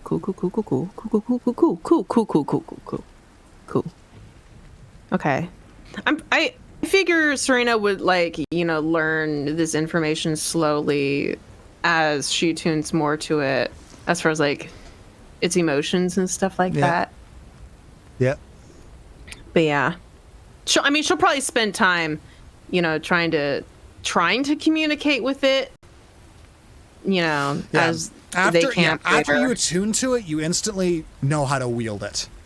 So it is just a hilt for now, but after you've attuned to it, you instantly know how to wield it, and it is just a big ball of emotions, and it's trying to talk to you so much, but you just can't understand what it's trying to say, and it's getting annoyed. Wait. I have this new spell called Detect Thoughts. Let me see. Oh, it's this creature. This ain't a creature. No! Oh, well. It's fine. Okay. You know what? She's still going to try to figure this thing out. No, she's going to be like, it's okay. I know you feel frustrated, but we'll try to figure out what you're trying to say to me, okay? Are you talking to your sword? To the hilt? Yes, I am. Hilt? Yes, I am. Okay. Is this another tiger situation? Except the tiger ended up being real. Yeah, I know. That's why I'm asking. Like, where it sounds crazy, but you actually end up being right? Yes. Okay. Yeah, that situation taught me to not doubt you. Why are you doing it, though? Why? It's because it's frustrated. It's very emotional right now, okay? It's gone through a lot. Both Casimir and Ismark look at you with a raised eyebrow. All right, sure. You understand if that sounds a little odd to me, like. Well, then, go. I don't know.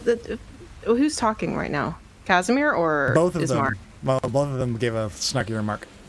Okay, you know what, Ismark, you go play with your new axe, and Casimir, go smoke something, I suppose.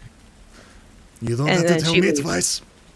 And he keeps trying to light this tobacco and failing miserably as it keeps getting wet from the rain. Okay. Well, she's gonna continue Yeah. walking away. Okay. You head back to so you head back to the cart. Yeah. You head back to the cart. The horse, remarkably calm, all things concerned. And as you step outside of the hill, the dull black color of the mud is starting to turn to a natural lighter brown.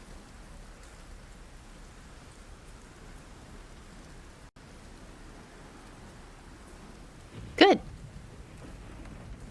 And they're gonna head out. All right.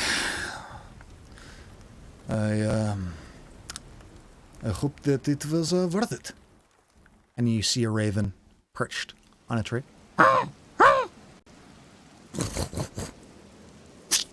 Perch on the cart. Hello. I hope you're friendly. Hops.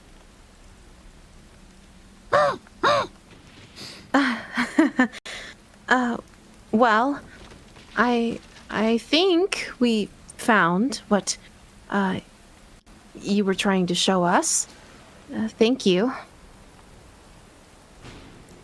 Looks around. Looks left nervously. And then flies off in a hurry. Well, that was a weird bird. And she looks to the left where the bird looked. Make a perception check.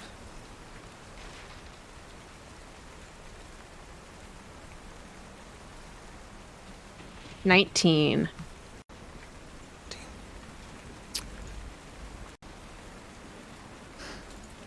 You know what? I'll take that +1 from chat and turn it into a 20. You, remarkably enough, even with a 20, look to the left, and you see dense fog in a forest, and you peer through, looking left and right. And you have no idea what may have spooked this raven. What? Yeah. Wow. Okay. I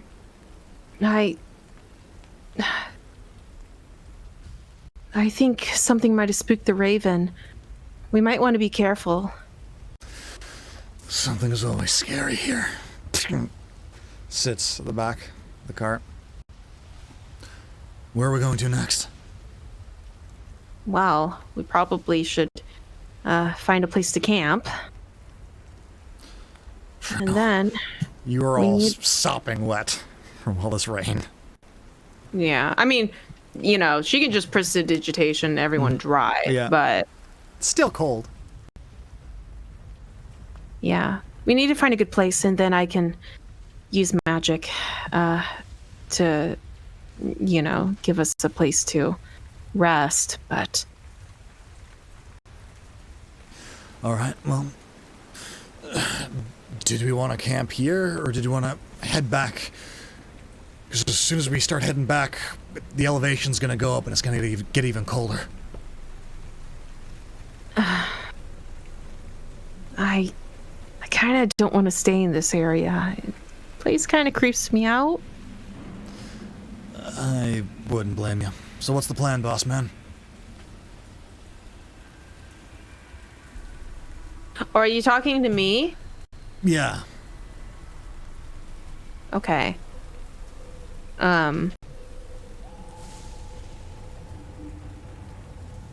What time is it?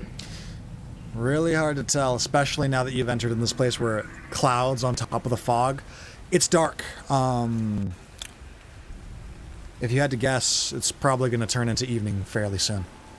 All right. You know what? Let's just find an area around where they are and just start making camp now. Like, it wandering around in a dark forest, not even knowing what time of day it is, that might not be good. Yeah. You All set right, up so she just, set up tiny hut. tiny hut, and eventually the rain stops. And the clouds above the hilltop clear. And more of the color of the land all around you begins to return.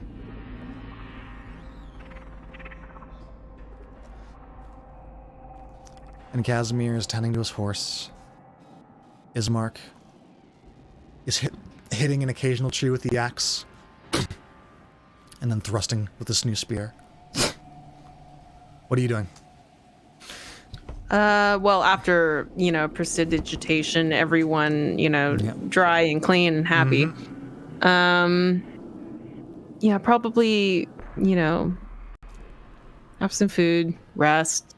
Not rest. She's gonna try to communicate with the sword. All right. So you pick up the sword handle. Instantly start feeling a feeling of gratitude.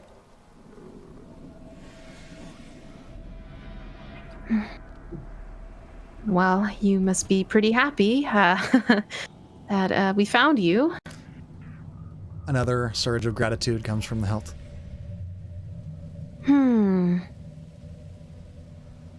I wonder why you have a conscience, though. I mean, you must have been made for a reason. You feel a surge of determination and drive. You have a purpose, don't you? You feel that same surge of drive. Well, all I know is that Madame Ava told me about the hill and that there would be a weapon there, and then the ravens, led me to the area where you were, so I wonder.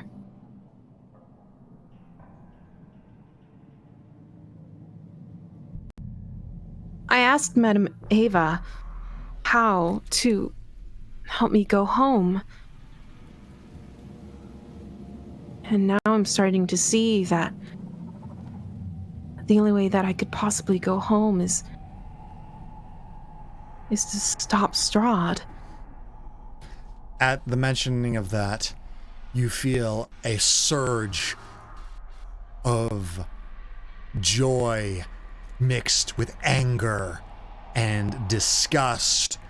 But overarching is this feeling of joy to hear you say that. Is that true? Do you want to stop Strahd as well? Pure happiness. Okay. That's what I want too. So, I suppose we'll be working together then. I hope you don't mind that. It's a little bit of an unsure, like, either or, followed by a feeling gratitude. What was that supposed to mean? She looks at the sword like, wait, you don't like me? Embarrassment.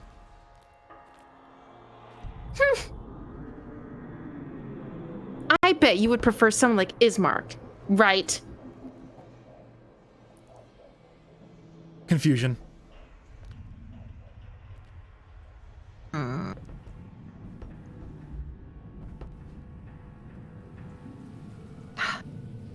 Ismark, and she's gonna call him over. Huh? Yeah? Hold this for a second. Okay. Puts away his axe. Holds the sword. Okay. Do you feel anything?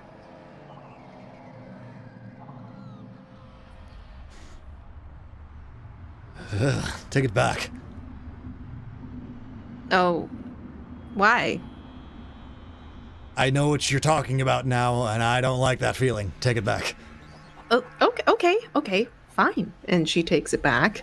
Offense. Well, okay, well, fine. I guess maybe you wouldn't like Ismark either. Anyway, better than me. Anyway, we're going to be working together, okay? Because apparently we seem to have the same goal. Right? Happiness and determination. Okay. Well, whether or not you like me, at least we have that. A light hint of anger at the not even if you don't like me, followed by determination. You're angry that you're confusing. I don't know what you mean. Annoyance. I'm annoyed too, okay? Yep.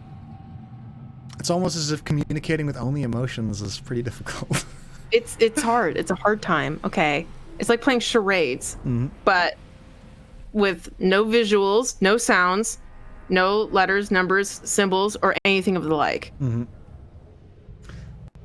All right. And then she's just gonna spend time just trying to, understand it, share their feelings. That's literally what you're doing. You share your feelings. Literally spending time together, sharing their feelings. Mm-hmm. Okay. And then sleep. You get to know the sword.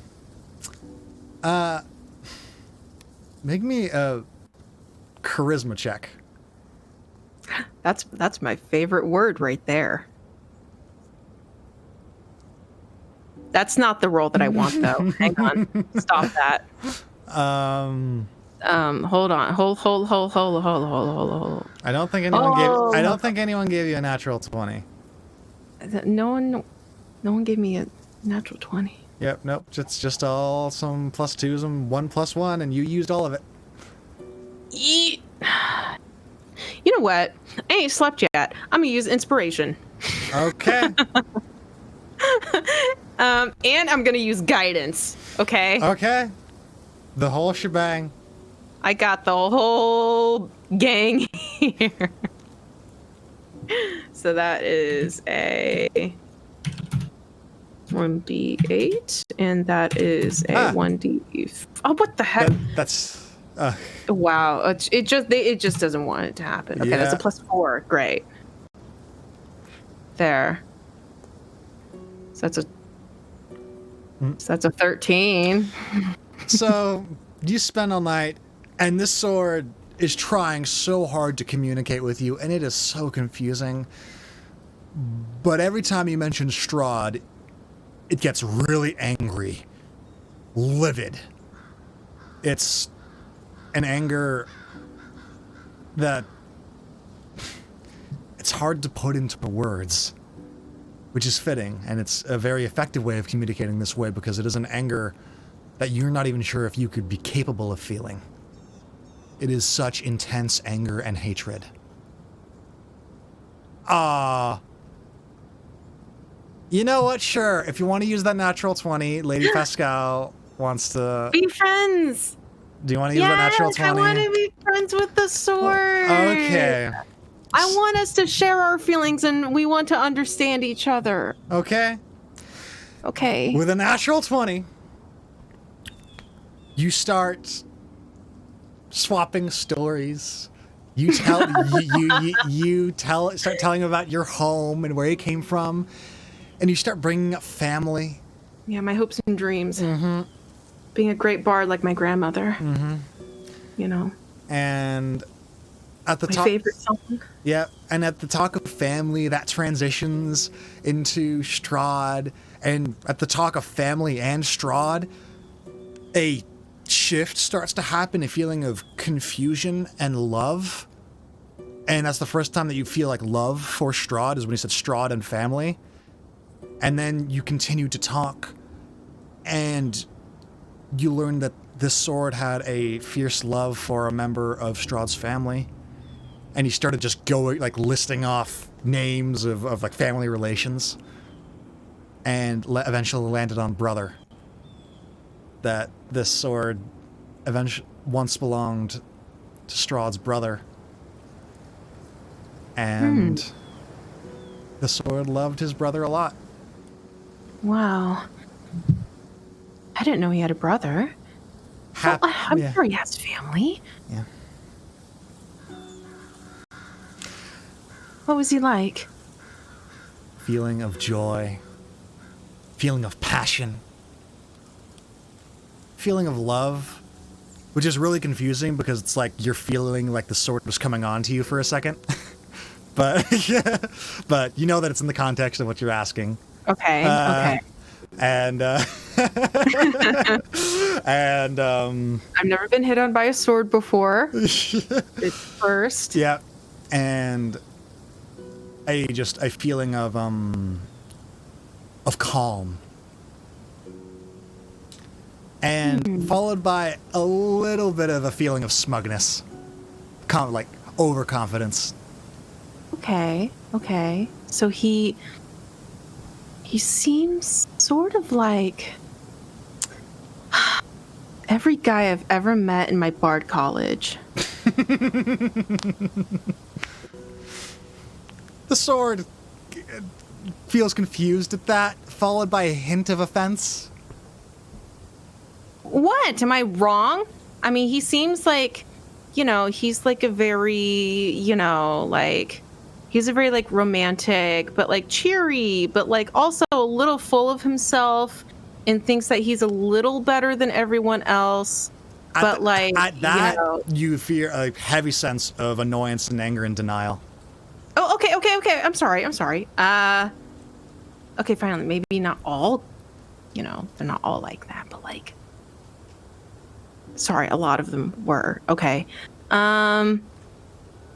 Okay.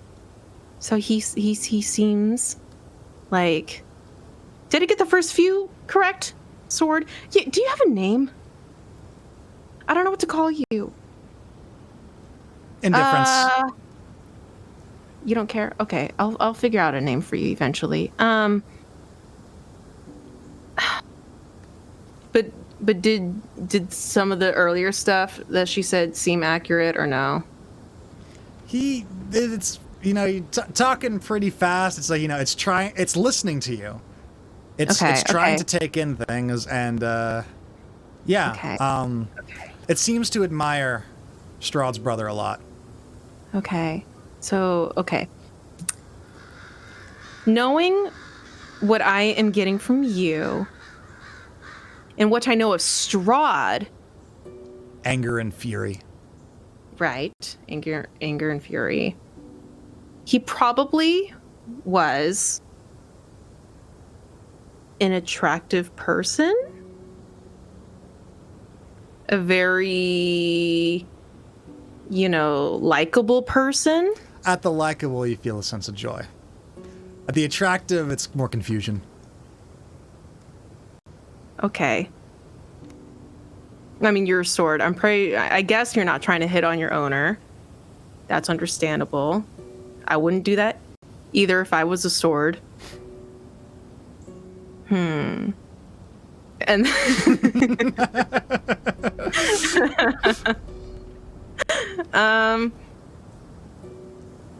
probably intelligent, well-read, well-studied. Joy. Okay. Dare I say, if he's a little bit like Strahd, probably princely. Because if they're brothers, he would be royalty. So is he like a princely kind of person? You feel a little bit of hesitation, like conflict. Okay. So like a little bit, but not completely.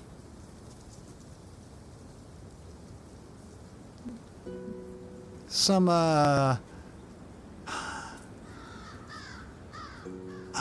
yeah, some, I suppose it would be another just brief spark of happiness. Okay, a little bit.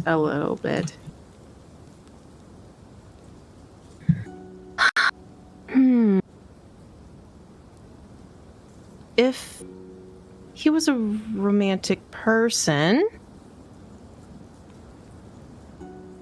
did he... I don't know, what did he do for a living? He just, I don't know, just do noble things? Confusion. I mean, what does he do with his spare time? Read books? Fight people? Joy. Write Joy. poetry? Little bit of a negative feeling on that one. Okay, he doesn't write poetry. Followed by that intense feeling of love and connection. Did he love someone? Joy. Okay. He probably was in love with someone. Or just loved someone. Did he have a lover? Or wife? Or something? Immense happiness when he said lover, and as soon as he said wife, a deep somber comes over this blade. Like deep. You have not felt this before. It feels so sad and just utterly crushed. Oh, I seem to have hit a sore spot. Okay, so I'm starting to understand a little bit. So, let me try to get this straight. Strahd's brother was in love with someone, or he had a lover of some sort, but they passed away. Disgust mixed with conflict at the passed away. Okay, so they didn't just pass away. Did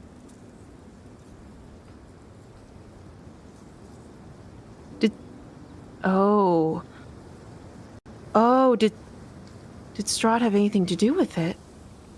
Pure fury and anger. It's Strahd's fault. Anger starting to bubble up even more. Okay, I think I see. So, Strahd killed your owner's lover. Disappointment mixed with anger. Disappointment? Is there more? Conflict.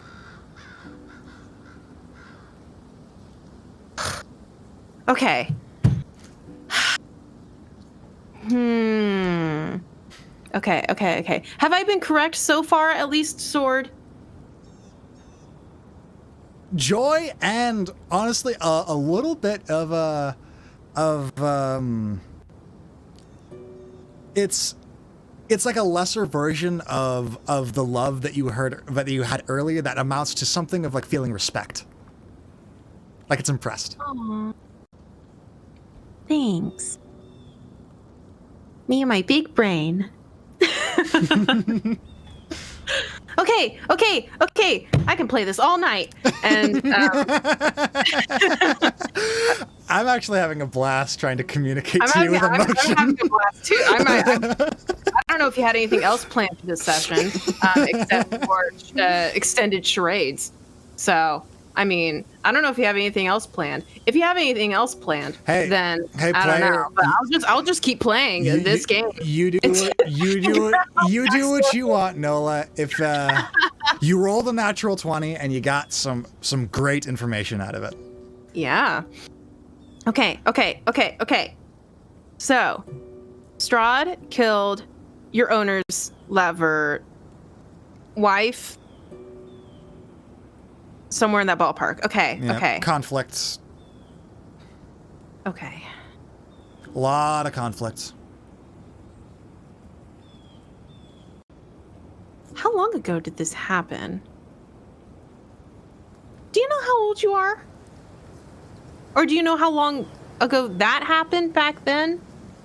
Conflict. Okay. Is it like recent? Or do you not know what time and year it is? Confusion. Ismark! What? Still talking to that sword? Yes, it's really important. What year is it? What? What year is it? No. No. Memes. Ismark. Why? Sword wants... Well, I'm asking the sword. And it doesn't know what year... Do you not know what year it is? Look, I don't know if the years from this land are the same as the years from my land, okay? Okay. So... I mean, it doesn't have to be a specific number, but... The year is... roughly...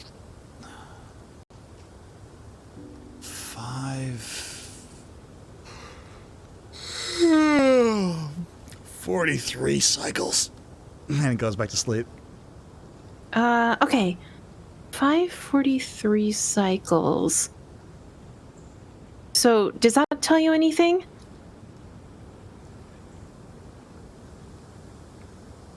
Joy. It's recent? Sadness, actually. Tell if you're sad that this happened recently or sad that it happened a long time ago.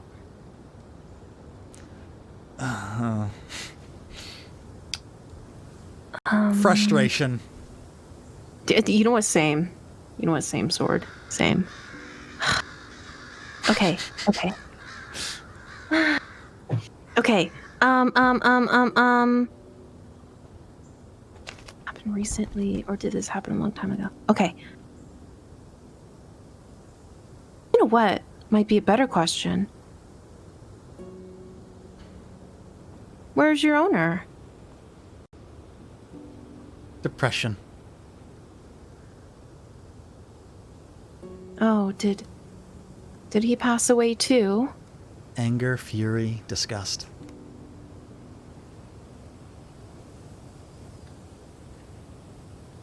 Wait. Is it the same as what happened to his lover? Pure anger, followed by determination.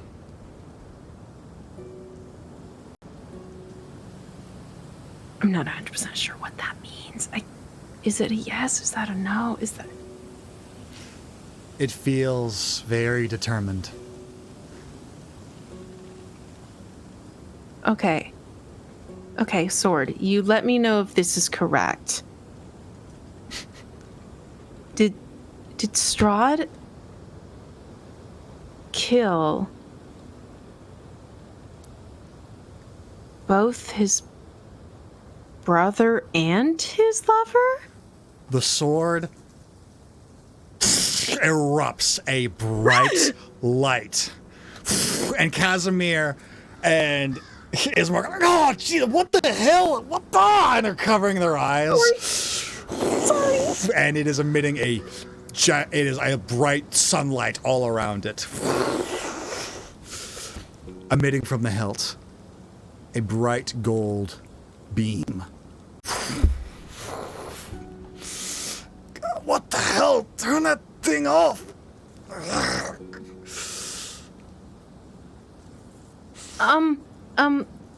Sorry. I'm glad you're excited, but can you please shh. And it goes down. Okay, listen, Serena. I get it. New things are exciting. Clearly, something is up with that sword, but I'm tired. Okay. But I want to stay up. Okay. Okay, Sword, I'll talk to you later. I'm glad we figured this out. I'm starting to understand. Even more. Understanding. How horrible Strahd really is. If he truly killed his own family and his wife, I wonder why. Disgust. All right, I need to get some sleep. Good night. And she puts it away and goes to sleep. Mm-hmm. Yeah. All right. You know what? Just before she goes to sleep, there's something in the back of her mind of the think of Strahd. Like, wait a minute. Strahd invited me to his dinner party, but he didn't tell me a date or time. So he can't blame me if I don't go. And then she reaches into her bag and pulls out the envelope and opens it up and reads it really quick. Like, please don't. I hope there's not a date and time. All right. So, reading through Strahd's invitation. There is a handout for this, but I didn't put it in Roll20 because I'm a goober. Oh, what? So I will just read it to you. Okay. My friends, know that it is I who have brought you to this land. My home.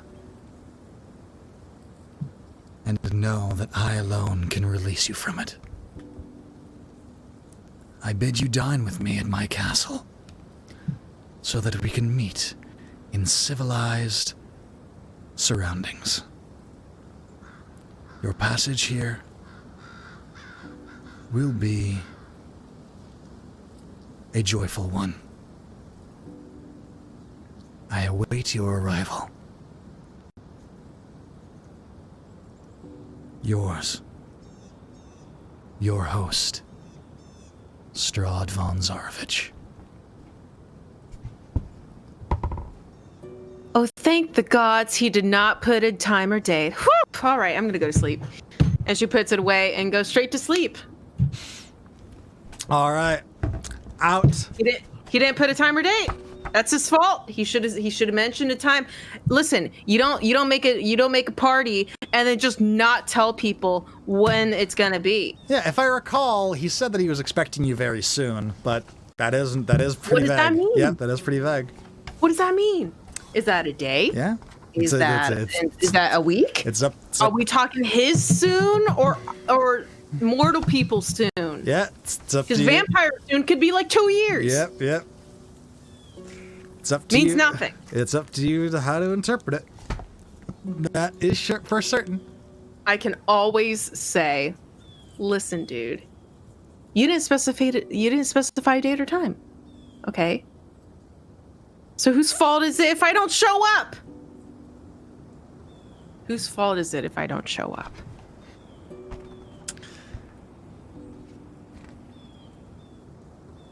Just saying. The events of the day fill your mind. It's warm in here. With the horse, it is extremely stuffy and smelly. But you're exhausted.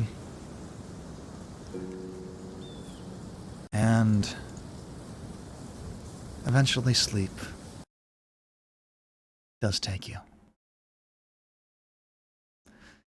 You're happy that you made a new friend. But again, unfortunately, and you know this feeling very well by now. This feeling of helplessness. as your subconsciousness is dropped into an endless void of shadow. And you see a shadowy figure in the silhouette of the devil himself turn towards you. The only thing you can see, the bright white glisten of his razor-sharp fangs and the glowing red crimson eyes piercing through the blackness.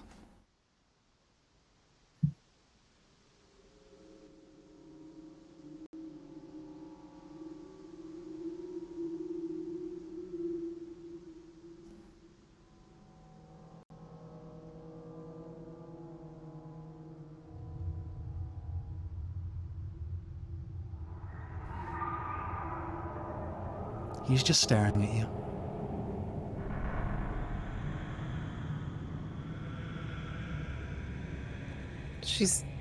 She's waiting because she's seen this dream a few times, and she's like waiting for him to just like, you know, just she wakes up.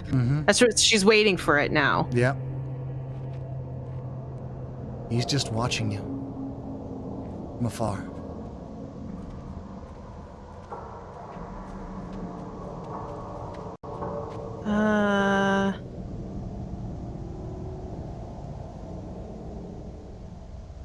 Usually by now, you come to try and attack me.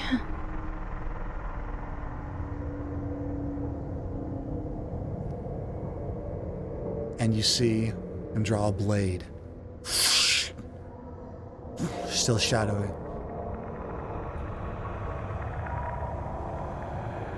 As the image of a younger figure starts motioning like he's talking. And then he dances around. Back turned to Strahd, not knowing that he has drawn the blade. This person just has their back turned and seems joyful and happy and like they're talking at the sky. And the silhouette takes a few steps forward. And the other one turns around. No, not a sound. The silhouette of a blade making its way through the other silhouette. The other one looks down at their hands, and the silhouette starts leaking blood, which covers all parts of the blade as it is making a small pool around his feet. The shadowy figure looks up, shocked, as the other one puts his hand around his neck. And the other figure reaches for his sword and bashes it, and it spins, blade and hilt landing at your feet.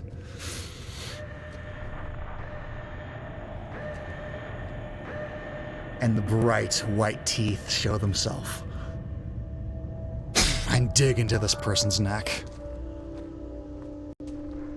And Serena, she, you know, gasps in horror, seeing Strahd bite into this person, because she knew vampires did this sort of thing, but like she's never seen it before. And it's horrifying. Yeah, and he doesn't release. He pulls and pulls down a mouthful of flesh, a geyser of blood shooting out from this corpse as the silhouette evaporates into nothing. And another form enters the scene. A woman that appears to be in a very puffy gown, looking in shock and horror. And now Strahd seems to have taken on the exact same joyful mannerisms that the other silhouette did. Joyful, happy, and determined. mouth still covered in the red. The female looks distraught and turns around. And Strahd reaches out his hand, takes a few steps forward. The woman turns around, spouting something very, very emotionally. He's reaching out his hand to her, taking a step, and with every step that he takes, she takes a step back.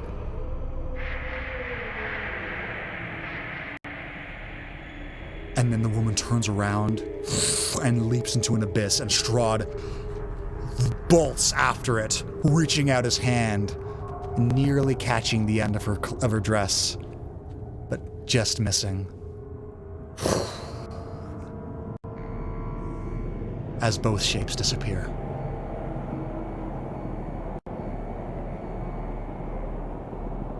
And then you feel the cold embrace of large, lanky arms grasp around you gently. Claws digging into your side. She's gonna try to struggle. Yeah. You struggle. Go ahead and make me an athletics check. Athletics. 11. This thing is holding you tight. Just as the shining bright white mingling with the streams of crimson reach around you. And you don't feel anything but a shiver down your spine as you know that this bite has just happened. And as he squeezes you, his hair juts and tears. And that is when you wake up. All right. Well, she's probably going to bolt awake with a large, gasp,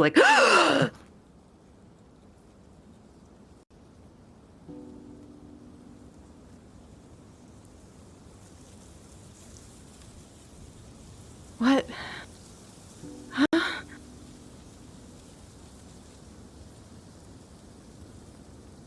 Everyone's still sleeping.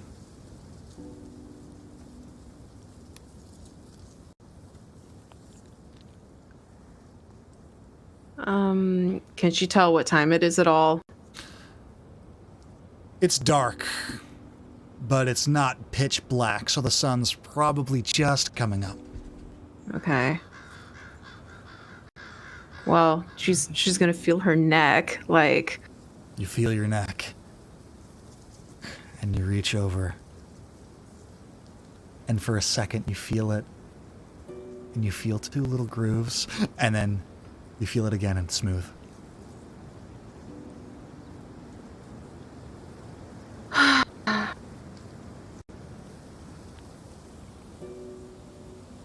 She, takes a second to recover, and then looks over at the sword again and takes it again. Joy. I think I understand now. I had a dream.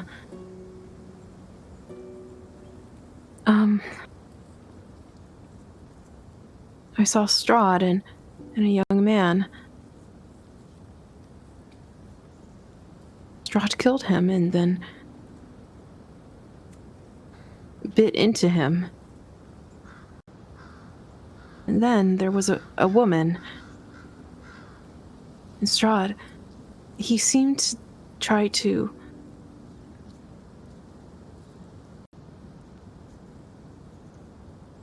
He seemed to be pining after her, or at least preventing her from doing something.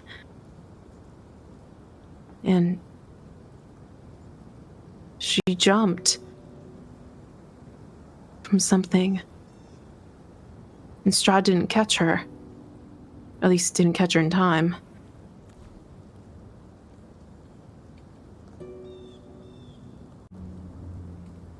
Does that sound anything close to accurate?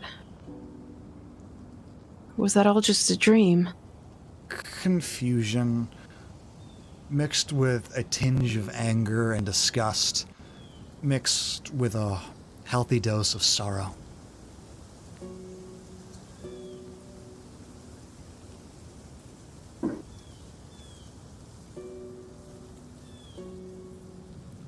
Well, whatever it is, Strahd has to pay for what he's done. Not only has he caused so much pain and misery to everyone in this land, he murdered his own family.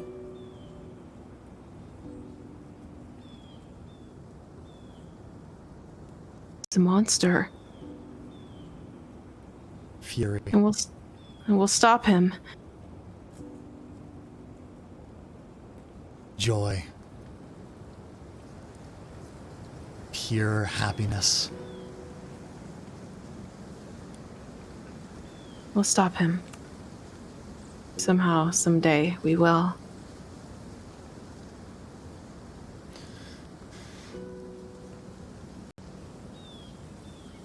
And she puts the sword down. And she gets ready for the day. Yeah. As you put your sword down, Ismark looks over. Talking to your sword bright and early, huh? Stretches out. I had a horrible dream.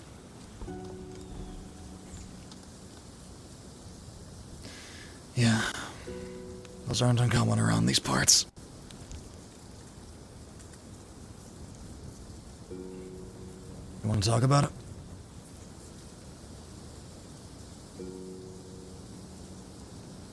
I think I know. The sword belonged to Strahd's brother. I didn't know he had a brother. I didn't either. Strahd killed him Unsurprised. and his wife.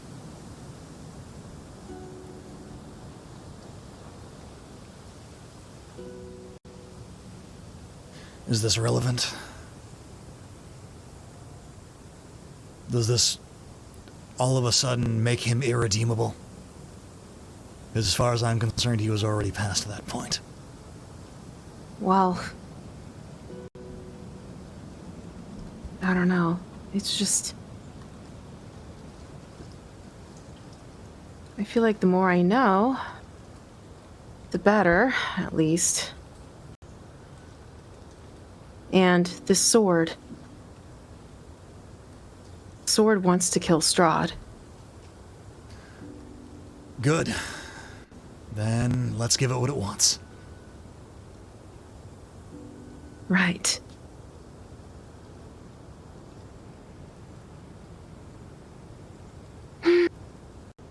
Well, where should we go next? That's up to you. You haven't steered us wrong yet. You led us to the sword. You led me to the spear. And the axe. And the axe. You really like that spear. I do. He's, if I'm not mistaken... Take a quick look. Something real fast. So. He has blood pouring out of his mouth. Yeah, I really like this spear. Yeah. Yeah, he's still glowing that faint red glow. Ismark, you're glowing. Thank you. No, I mean... Okay, Ismark. You're literally glowing. It's a joke. I know. You don't find that concerning? I feel fine. I feel better than fine. I feel better.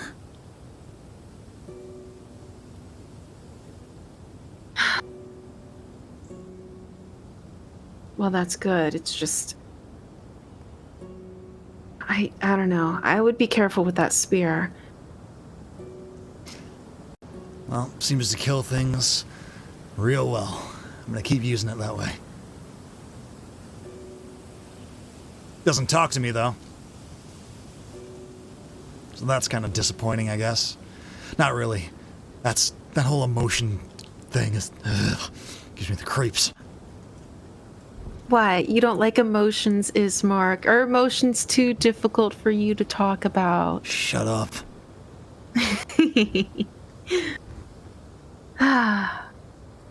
Well, that spear gives me a really weird feeling. I would prefer you not use it too often.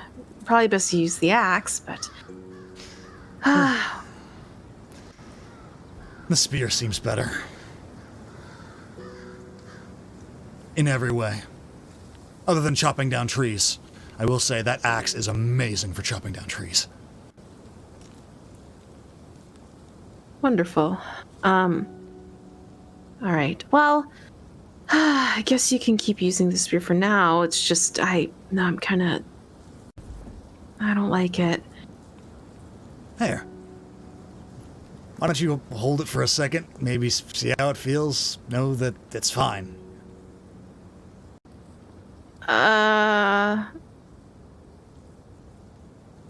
Okay. She's gonna hesitantly hold the spear. It's light. Very evenly weighted. Feels good in your hands.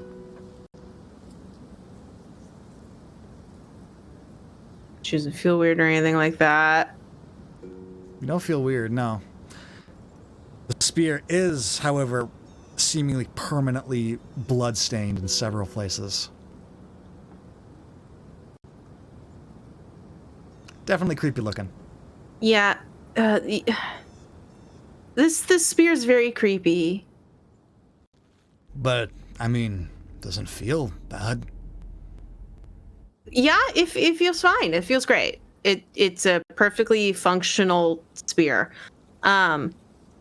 You don't find any of the constant blood on here worrying. Like here, and she is like tries to pull some of the blood off of the spear with prestidigitation. Does not work. Like you don't find that concerning. I don't know anything about magic. I never pretended to.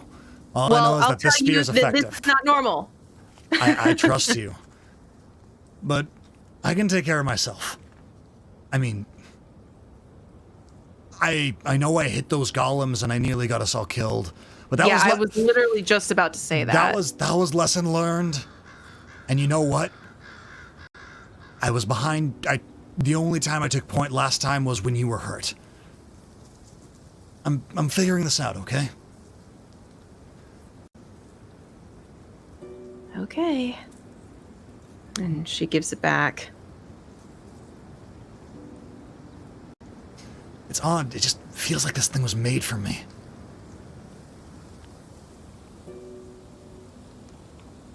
All right, well, I'm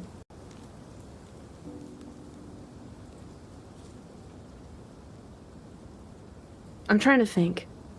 Casimir wants us to go to the Amber Temple. Oh, but... Amber Temple? We're going? Oh, you're awake. Did you say something? Are we leaving for the Amber Temple? Is that where you're going next? We're trying to decide where to go next. We should go to the Amber Temple next. Okay, hang on. And she's going to pull out the map. Okay. Oh no. I opened Steam. Sorry for the crackle, everyone. Damn, what? You're playing Steam games during D&D? No, I accidentally clicked it. I'm sorry.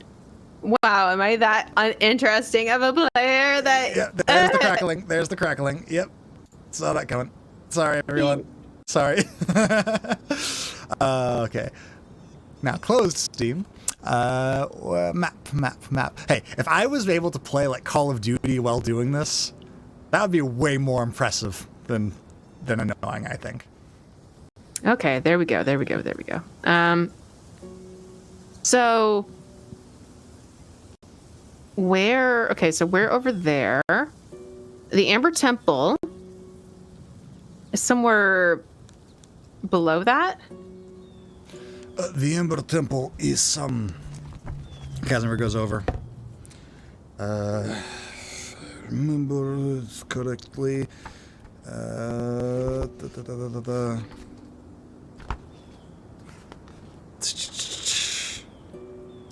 It is, here.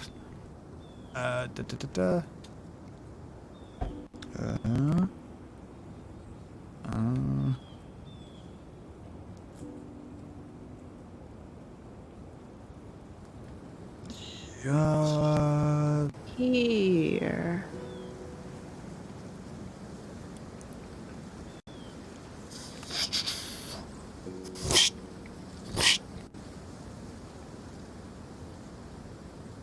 Ah, wow, that's kind of far.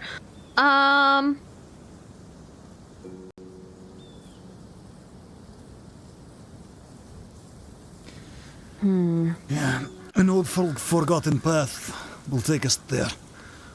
That is the way to defeat Strahd, I know it. I know it. Well, You said that we would go there when I joined. You said that we would go there. we will. It's just I can't help but think of Irina. I hope her and Esmeralda are okay.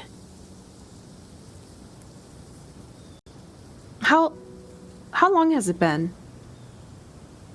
since they separated? We'll say 4 days. This is the 5th. 4 days.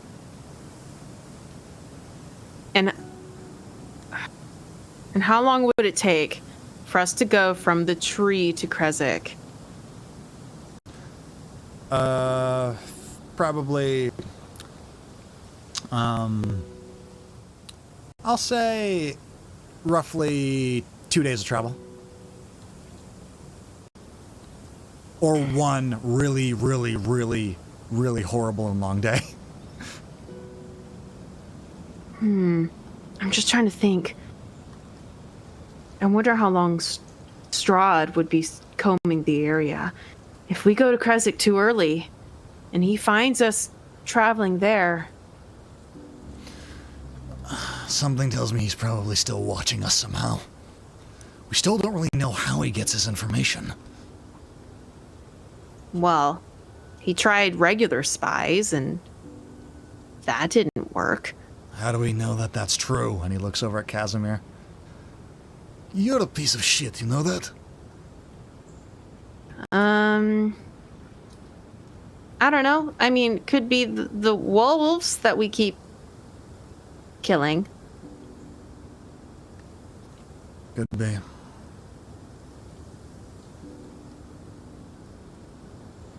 All right, well, it's probably...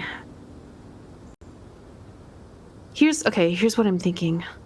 As much as I want to go to Krezk now and see how Irina and Esmeralda are doing, maybe it might be a good idea to actually go to the Amber Temple.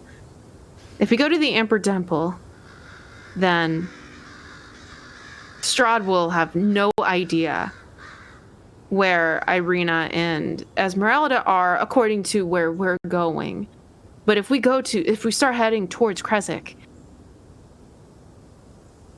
he may pick up on that and possibly try to go there as well. He may even beat us there. So I think that by going to the Amber Temple first, Strahd will not be able to know where they are for at least a longer amount of time. Alright, then, to the Ember Temple then. This is good. This is marking near the end of your journey, I am sure. How you kill Strahd is there, I know it.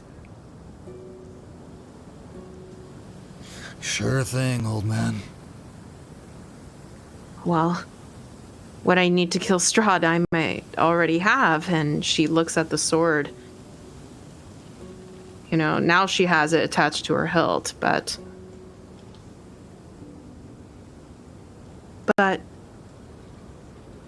well, if there's something else there that can help us, there's, we want as much help as possible. So it's better to go than to not. Great. Well, then let's go then.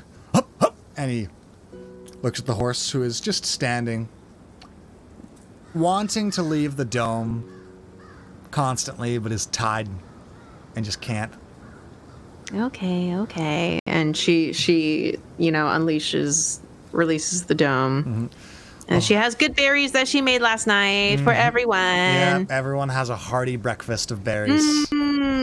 So good. Mm-hmm. The horsey gets 3. The horsey eats 1 and doesn't want another one. Okay, fine. Fine. Horsey is full. Good. All right. So you're hitting the road and heading to the Amber Temple. I guess so. As the horse is hitched to the cart, Ismark continuously inspects the spear. Casimir is excitedly just muttering to himself, It's finally, I'm so glad. This is it. We're going. We're finally going. My little, we're finally coming. Come on, let's go. And cracks the whip. And the horse continues down the path through the Svalich woods. And you continue onward, not knowing what fresh horrors await you out there in the big wide world. What? And that is where we are going to end tonight's session. Is it another scarecrow? I'm sure that scarecrow, with where you are now in power level, would not be difficult to kill at all. What if the scarecrow tries to kill me?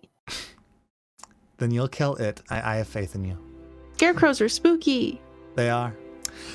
I think Serena is honestly, I'm going to actually put that down as like a flaw. She's like afraid of scarecrows now. Sure. Like, yeah. Oh, also she has an intense hatred and fear of spiders. Where did that come from? She's had it since the beginning. Oh yeah, I've just forgotten about it. Right. All right, well. Where did that come from? It came from Serena the First. Great. Intense fear and hatred of spiders, okay? Spider, kill it on sight. All right. Fair enough. All right. Turtle, thank you so much for the follow. Opal9, hey Sky, thank you so much for the 100 bits. We really appreciate it. And for everyone that tuned in, hung out for a while, tuned out, tuned back in, didn't come back, but only stayed for a little bit in the beginning. Thanks so much for giving us your time and joining us in the fun. There was, and of course, Lady Pascal making sure that the sword connection was strong and firm. Oh, it looks like she's moved on to her new obsession. The sword?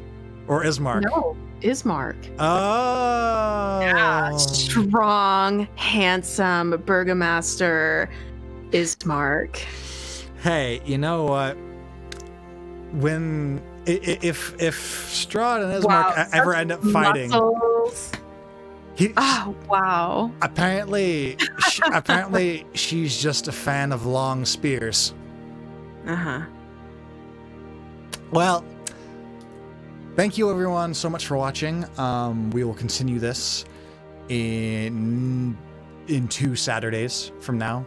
Yeah, I want to say next Saturday, but that can be misconstrued as like the next Saturday. So in 2 Saturdays from now, we will continue our Curse of Strahd game. Thank you, as always, to my player beneath me, Nola, at Nova Light Sky, all that good dobbly-doo that you can find beneath. And thank you for hanging out with us, for all the interaction, for the rolls, and even just for the company, and for all the lurkers out there. Thank you so much. We really appreciate the support. Having you here makes all the difference. You're fucking awesome. Take care of yourself. Stay healthy. Stay safe. We love you very much. And you're always welcome to come back here. We look forward to it. Good night, everyone. Bye.